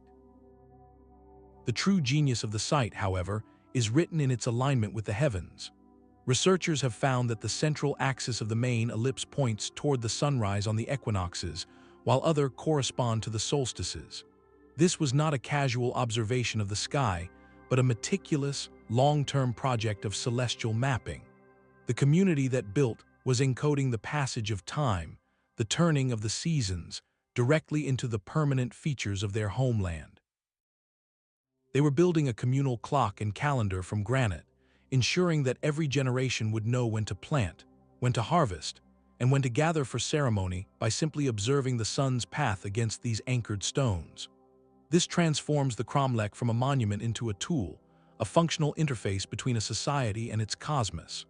The effort required to establish this system was immense, a multi-generational project that demanded consensus, planning, and a shared vision of the world.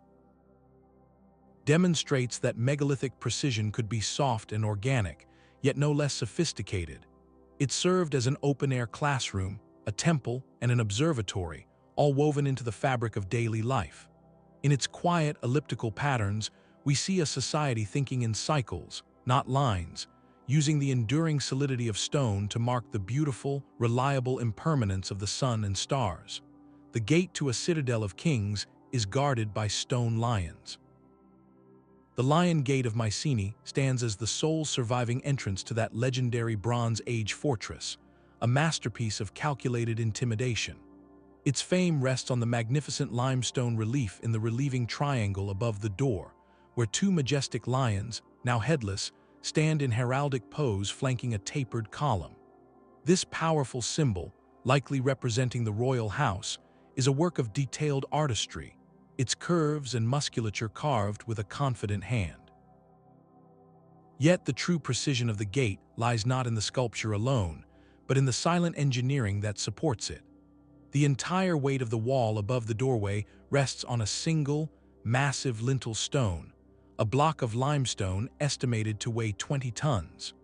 To prevent this colossal lintel from cracking under the immense pressure, the Mycenaean builders employed a brilliant structural innovation. They carefully constructed a hollow triangle above the lintel, channeling the weight of the masonry down and outward to the sturdy side posts, rather than letting it bear directly on the center of the beam. This relieving triangle is not an empty space, it is a calculated void, a precise application of physics carved in stone. The famous lion sculpture was then set within this triangle, not as a mere decoration, but as the perfect, purposeful filling for a pre-engineered gap. This fusion is what makes the gate so eloquent. It blends raw megalithic scale with sophisticated symbolic messaging. The engineering ensures the gate endures, a practical feat of weight distribution. The artistry ensures the gate speaks, proclaiming the power, authority, and divine connection of those who dwell within. You cannot approach Mycenae without passing under the gaze of those lions, a reminder that the ruler inside commanded both the laborers who moved mountains and the artisans who could make stone embody myth. It represents a complete philosophy of power, where strength and symbolism were built from the same unyielding material, designed to awe every visitor for to come. The city itself was a machine aligned to the stars. The vast metropolis in the Valley of Mexico presents a different kind of megalithic precision, one not confined to a single building, but etched across the entire urban landscape. While the Pyramid of the Sun appears as a colossal earthen mound faced with stone, its true significance emerges when you step back. The entire city is a masterwork of geometry and astronomy, a planned metropolis built with a unified vision that feels startlingly modern. Its central axis, the Street of the Dead, runs for miles, flanked by monumental platforms and temples, all laid out on a grid of breathtaking rigor. This was not a city that grew organically, it was engineered from the ground up. The builders moved millions of tons of stone and earth, not just to raise pyramids, but to sculpt the very terrain into a precise, symbolic diagram. The most compelling evidence of this intent is found in the city's orientation. Rather than aligning to the cardinal directions, the entire grid is offset from true north by exactly 15.5 degrees. This was not an error or a limitation of their surveying. It was a deliberate choice, a fixed alignment that connected the city to a celestial event. Researchers have found that this axis aligns with the setting point of the Pleiades star cluster on the horizon, a significant marker in the cosmological calendar. This means the entire urban plan, every street and structure, was calibrated to mirror the heavens, turning the metropolis into a terrestrial map of the cosmos. This celestial alignment required a profound, sustained knowledge of astronomy, maintained over the generations it took to complete the city. But such a grand design also demanded a standardized system of measurement on the ground. Archaeologists have identified what they call the unit, a consistent length of roughly 83 centimeters that appears as a module in the dimensions of buildings, plazas, and the grid itself. This standardized unit allowed different teams of builders, working on different structures over centuries, to maintain perfect harmony and proportion across the entire site. It was the ancient equivalent of a universal blueprint, ensuring that the Pyramid of the Moon and the Temple of the Feathered Serpent, though distinct, spoke the same architectural language. This combination, a cosmic alignment paired with a practical unit of measure, elevates beyond a collection of impressive ruins. It represents the ultimate expression of precision in urban design. The city was not just a place to live, it was a monumental instrument, a device built to synchronize human society with the perceived order of the universe. Every citizen walking its streets was moving within a calibrated diagram of power and belief, a physical manifestation of a worldview where the earthly and the celestial were inseparably linked. The moon's longest rhythm is marked in stone on a wind-swept Scottish isle. On the Isle of Lewis, the stones do not form a simple circle. They create a distinct, cross-shaped pattern, a central ring with long avenues of standing stones radiating outward like arms. These are not random placements. They are a deliberate, monumental diagram of a celestial event, so slow most people would never notice it in a single lifetime. The builders positioned these massive slabs of gneiss, some towering over 15 feet tall, to align with the extreme rising and setting points of the moon during its major standstill, a cycle that takes 18.6 years to complete. To plan for this, the community needed more than casual sky watching. They required generations of meticulous observation, recording the moon's most subtle shifts against the distant hills, and then translating that slow, celestial dance into a permanent map on the ground. The precision here is one of profound patience and foresight. Erecting these stones in the soft, peat-covered terrain was a feat of engineering, but the true marvel was intellectual. They built a stone computer, a machine without moving parts designed to track time on a scale that spans decades. When the moon reaches its major standstill, it skims the southern horizon, seeming to graze the tips of specific stones in the avenues, a spectacle that would have confirmed the builder's knowledge and connected the community to a cosmic order. This sight transforms our understanding of Neolithic Northern Europe. It was not a remote, primitive outpost, but a center of sophisticated astronomical study. The people were not just surviving the harsh climate, they were using it, its clear horizons and long nights, to decode the heavens. Their monument is a testament to a deep, cyclical worldview, where human ritual and celestial event were meant to coincide, reaffirming a bond between the people and the universe that watched over them. In the silence of the stones, you can almost hear the quiet triumph of a society that learned to predict the slowest pulse of the night sky, and then built a mountain out of rocks to prove it. A legacy can be built with restraint as much as with overwhelming force. In the quiet plains of Iran stands the tomb of Cyrus the Great, a monument of serene geometry that has watched empires rise and fall for over 25 centuries. Constructed around 530 years before the Common Era, this is not a pyramid or a towering temple. It is a modest, gabled chamber of pale limestone, resting atop a simple, six-tiered platform. Its power lies not in mass, but in a purity of form so exact it feels timeless. The entire structure is built using ashlar masonry, where each block is a perfect rectangular prism, dressed and squared with astonishing care. The joints between these limestone blocks are so precise that the builders used no mortar at all. This is dry stone construction at its most refined, a technique that relies entirely on the perfect fit of one stone against another. The precision here is one of line, angle, and proportion. The step platform creates a stable, visually ascending base, while the chamber itself, with its steeply pitched roof, echoes the form of a simple house, a profound statement for a king who founded the vast Achaemenid Persian Empire. This minimalist design is its own kind of sophistication. In a land prone to seismic upheaval, the lack of mortar was a deliberate engineering choice. A rigid, mortared structure can crack and shatter when the earth moves. But a dry stone assembly has a subtle flexibility. The stones can shift minutely against one another during an earthquake, absorbing and dissipating the energy, then settle back into place once the tremor passes. This intelligent design is why this seemingly delicate structure has survived for 2,500 years, outlasting countless earthquakes that have toppled supposedly stronger buildings. The Tomb of Cyrus demonstrates a fundamental truth about megalithic precision. It is not solely defined by moving the unmovable. It can also be the art of the perfect cut, the mastery of proportion, and the strategic understanding of how a structure interacts with its environment. This was architecture as refined philosophy, a belief that endurance could be achieved through harmony and balance rather than sheer bulk.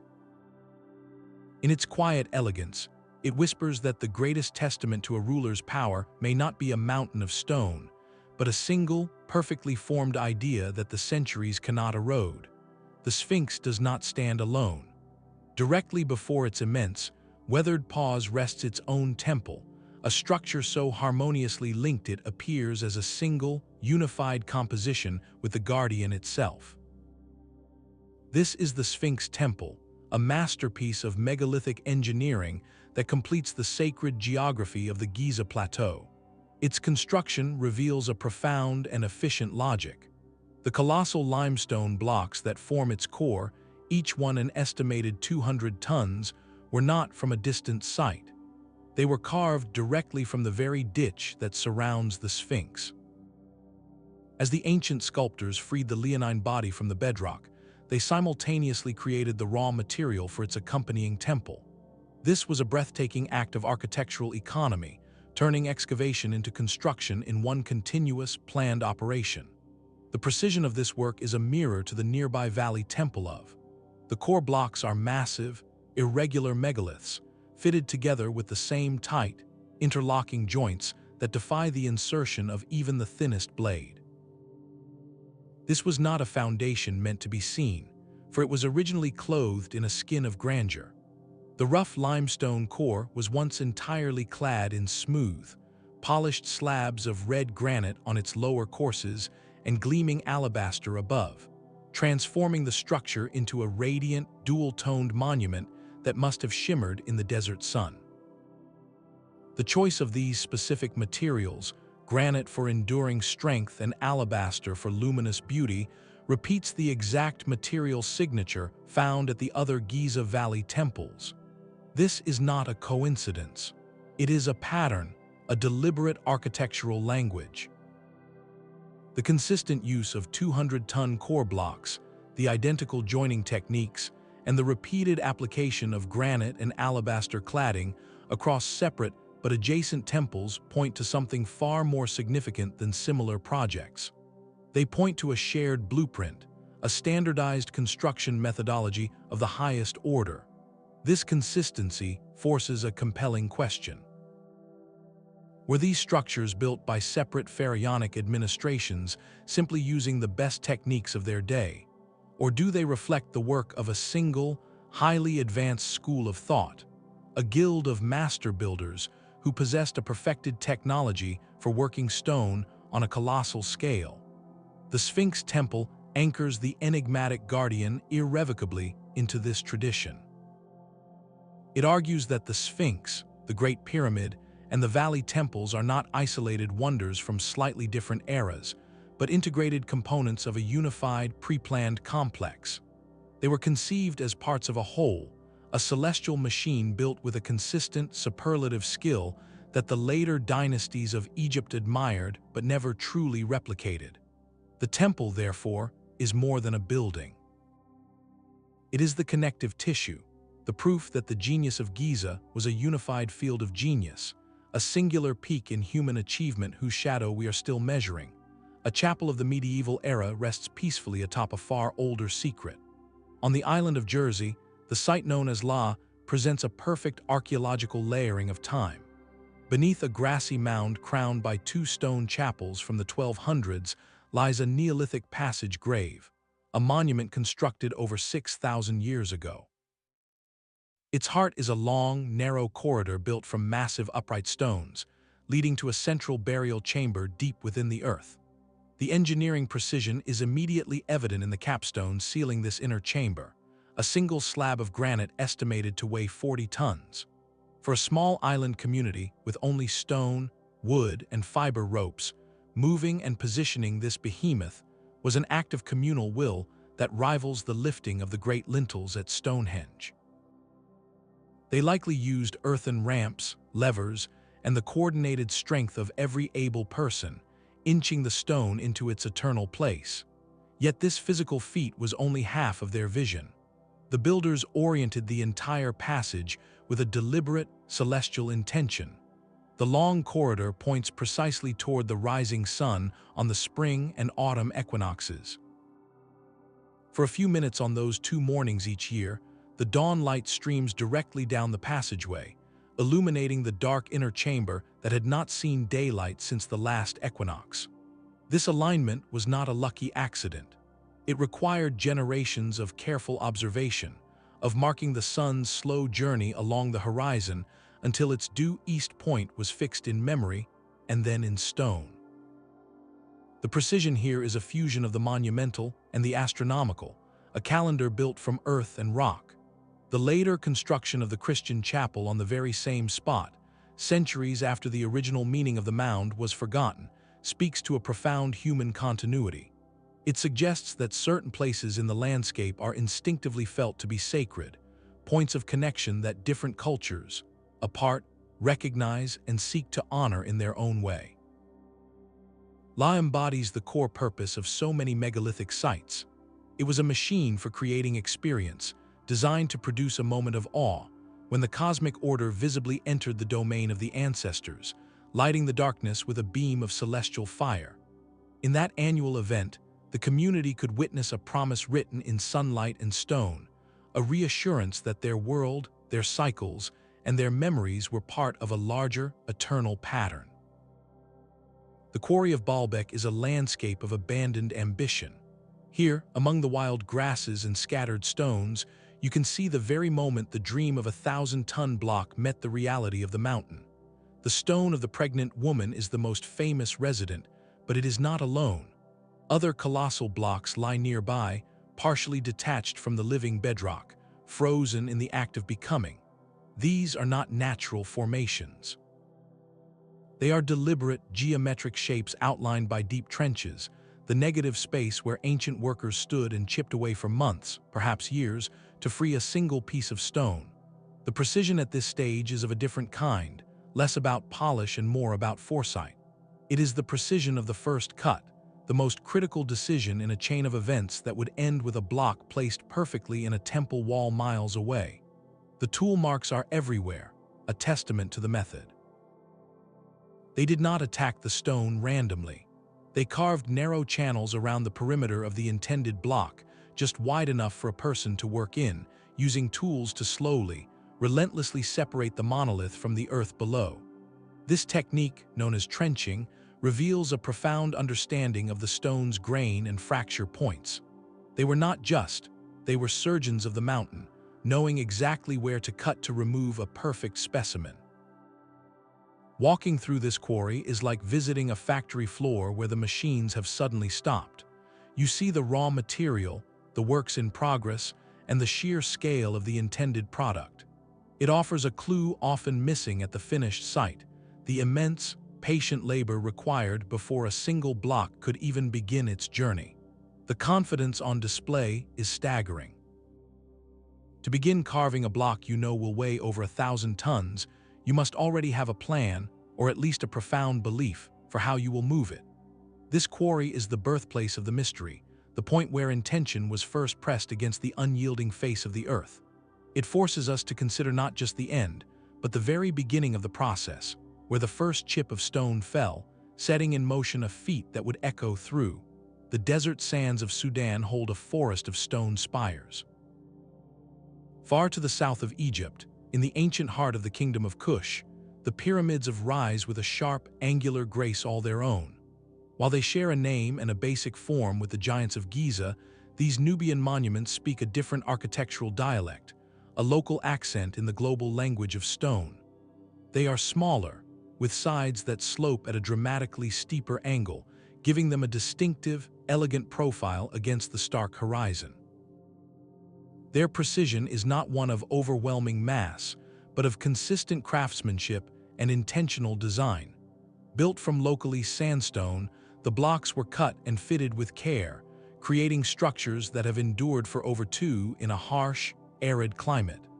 This longevity is a testament to the skill of their builders.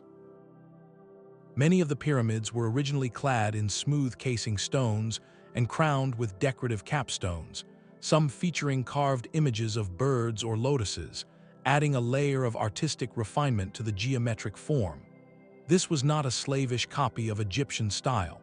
It was a deliberate adaptation, a taking of the pyramid concept and reshaping it to fit the cultural and spiritual needs of the civilization. The consistency is remarkable. Hundreds of these pyramids were constructed over several centuries, from around 700 years before the Common Era to 300 years after, serving as tombs for royalty and elites. This sustained building campaign reveals a society that had institutionalized the knowledge of precise stonework, passing it down through generations of artisans. The angles remain true, the alignments hold, and the structures stand as a collective statement of a kingdom's enduring power and identity. The pyramids demonstrate that megalithic precision was never a single, secret formula locked away in one time and place. It was a versatile set of principles, a technology of the monumental that could travel, be learned, and be reinvented. They looked north, saw the pyramid, and said, "We will make it our own." In doing so, they proved that the drive for perfection in stone is not about imitation, but about expression, a way for every culture to carve its own chapter into the bedrock of history. Sometimes the greatest maps are not drawn on parchment, but carved into the very bones of the land. In a storage room of a French museum, a broken slab of dark slate lay forgotten for over a century, its surface covered in what appeared to be random scratches and cut marks. Recently, researchers took a fresh look at this Bronze Age artifact, known as the Saint Slab. What they discovered redefined it entirely. This was not a piece of rubble, it was a map, and a startlingly accurate one. The lines and depressions were not random. They meticulously charted the topography of a region in western Brittany, an area spanning nearly 20 miles. The carvings correspond with the winding paths of local rivers, the placement of significant hills, and the locations of what are believed to be ancient settlements. The precision here is cartographic. It demonstrates that the people of this era, around 4,000 years ago, possessed the ability to abstract their world, to translate a living, breathing landscape of forests and streams into a permanent, scaled representation on stone. This is a different dimension of the megalithic mind. We have seen them align temples with stars and move mountains of rock. Now we see they could also capture the essence of a territory in miniature. The purpose of such a map is a fascinating mystery. It may have served a practical, territorial function, a legal document in stone denoting land ownership, boundaries, and resources for a chieftain or a community. Alternatively, its purpose could have been deeply ritualistic. The slab was found reused as part of a burial cist, a stone coffin, suggesting it held a significance that transcended the everyday. It may have been a spiritual guide, mapping not just the physical terrain but a sacred geography, connecting the realm of the ancestors with the lands of the living. The Saint Slab quietly revolutionizes our understanding. It proves that sophisticated abstract thought and symbolic representation existed hand in hand with monumental physical engineering. The same culture that raised towering menhirs could also sit and carefully incise the subtle curve of a river valley onto a slate tablet. This expands our definition of ancient precision. It was not merely a measure of force or angle. It was also a measure of observation and intellect, the ability to see the whole shape of a world and fix it in stone for those who would come after. In this one broken slab, we find a bridge between the physical mastery of the megalith builders and the cognitive leap of the mapmaker. They were not just shaping their environment, they were beginning to comprehend it, to hold its entire image in their minds and in their hands. The debate over our past is not confined to dusty museums. It is actively being unearthed on a hilltop in Indonesia. Padang rises from the West Java landscape not as a classic pyramid, but as a terraced, stepped mound covered in ancient columnar basalt stones, a site long considered a natural hill with some prehistoric surface structures. What lies beneath, however, has ignited one of the most contentious disputes in modern archaeology. Using electric surveys and core drilling, a team of researchers has proposed a startling hypothesis that this is not a hill at all, but a massive, layered pyramid, constructed in phases over thousands of years. The most controversial claim is the dating of its deepest layers. With some preliminary analysis suggesting human activity, there could reach back an astonishing 20,000 years before the Common Era. If this interpretation were validated, it would not merely add another site to our list. It would shatter the conventional timeline for advanced construction in Southeast Asia and the entire world. The precision in question here would involve the deliberate shaping and placement of hard volcanic rock at depths of dozens of feet, implying a sophisticated, organized society in an era we currently believe was dominated by small, mobile hunter-gatherer groups. The mainstream archaeological community remains deeply skeptical, urging extreme caution. They point to the complex geology of the site, where natural volcanic processes can create layered, columnar rock formations that might be misinterpreted as human construction. They argue that the dating methods and the interpretation of the core samples are highly contested, and that extraordinary claims require extraordinary, unequivocal evidence that has not yet been universally accepted. This vigorous debate is precisely what makes Padang so vital. It represents the fiery frontier of megalithic research, where new technologies and bold hypotheses directly challenge established historical narratives. The site is a living laboratory of controversy, forcing a necessary and healthy confrontation between different ways of seeing the same data. Whether it ultimately proves to be a natural formation modified by humans or the remnant of a truly lost civilization, its investigation pushes the boundaries of our inquiry. It asks us how we validate discovery, who gets to write the story of the past, and what we are willing to reconsider when new evidence emerges from the ground. In this tension between skepticism and revelation, the story of human history is being rewritten, one contested layer at a time. Deep in the earth of Zhejiang province, a secret waited for the water to recede. In 1992, local farmers draining ponds for fishing made a discovery that would add a stunning new chapter to the megalithic mystery. The water had hidden the entrance to a vast, man-made underworld, the caves. This was not a single grotto, but a complex of 24 colossal subterranean halls, each one hand carved from solid sandstone. To step inside is to enter a realm of impossible scale and eerie uniformity. The ceilings soar overhead, supported by massive, evenly spaced pillars that appear to have been left standing as the stone around them was removed. The walls are not rough-hewn, but remarkably smooth and flat, meeting the floor and ceiling at crisp, consistent angles. Across every surface, from floor to pillar to ceiling, run parallel chisel marks, tens of thousands of them, all following the same direction with a rhythmic, almost mechanical consistency. This is not natural weathering. It is the signature of a vast, coordinated workforce, a fingerprint of intention stamped into every inch of stone. The precision here is one of subtraction on a mind-numbing scale. Archaeologists estimate that nearly 1 million cubic meters of stone were removed to create these caverns. That is a volume of rock equivalent to over 250 Olympic-sized swimming pools, all excavated by hand, bucket by bucket, from the unforgiving sandstone. The logistical puzzles multiply in the darkness. How did the workers see? No soot marks from torches have been found on the ceilings. How did they achieve such uniform angles and flat surfaces across multiple, separate chambers? And perhaps most, where did they put all the rubble?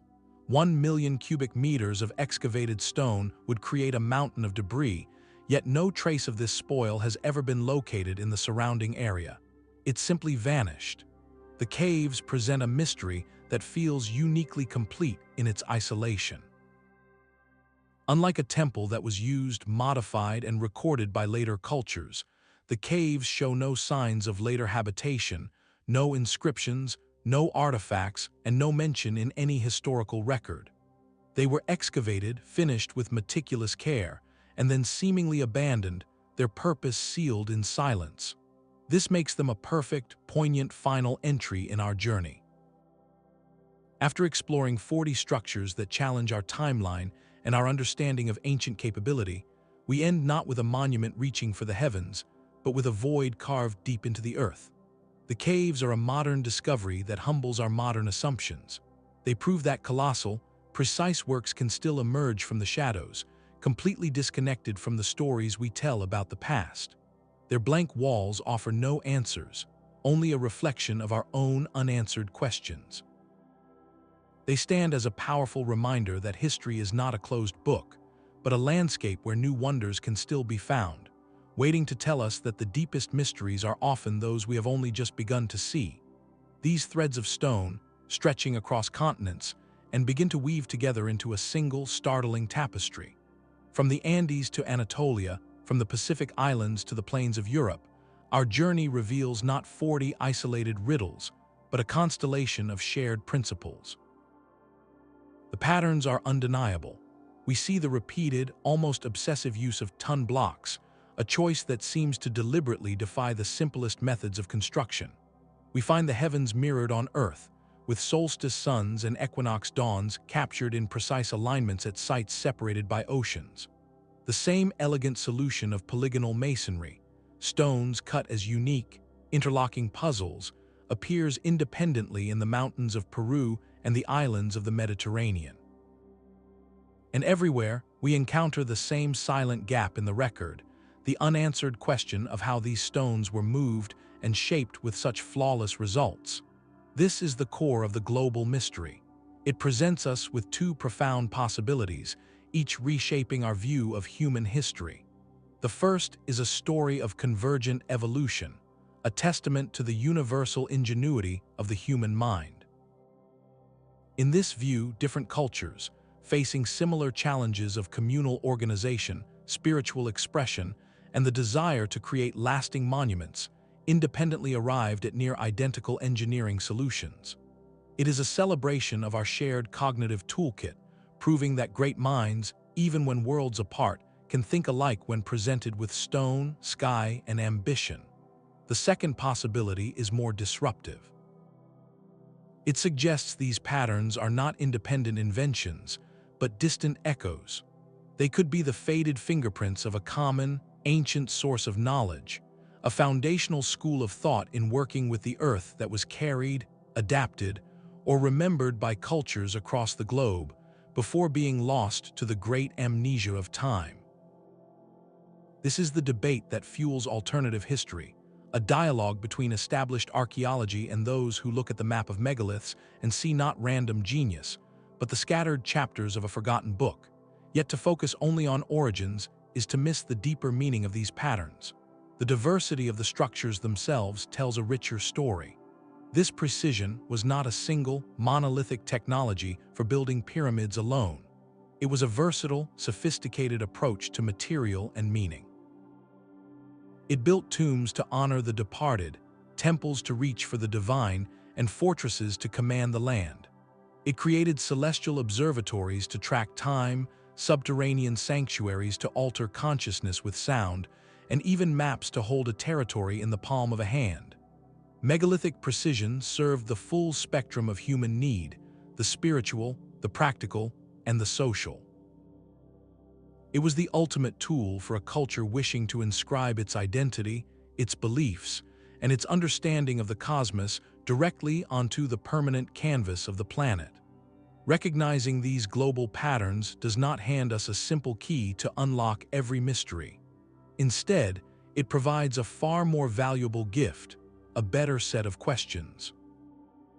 It shifts our inquiry from how did they build that one thing to why did so many cultures, in so many times, feel compelled to build in this specific, monumental way. It guides future exploration away from isolated wonders and toward the connective tissue between them. The greatest discovery may not be a new underground city or a hidden inscription, but a new way of seeing the familiar stones that have always been there, waiting for us to finally read the pattern they have been spelling out for thousands of years. The allure of these stones lies not in the answers they provide, but in the profound questions they keep alive. Our journey across 40 sites of impossible precision reveals far more than a catalog of ancient wonders. It holds up a mirror to the very edges of our understanding.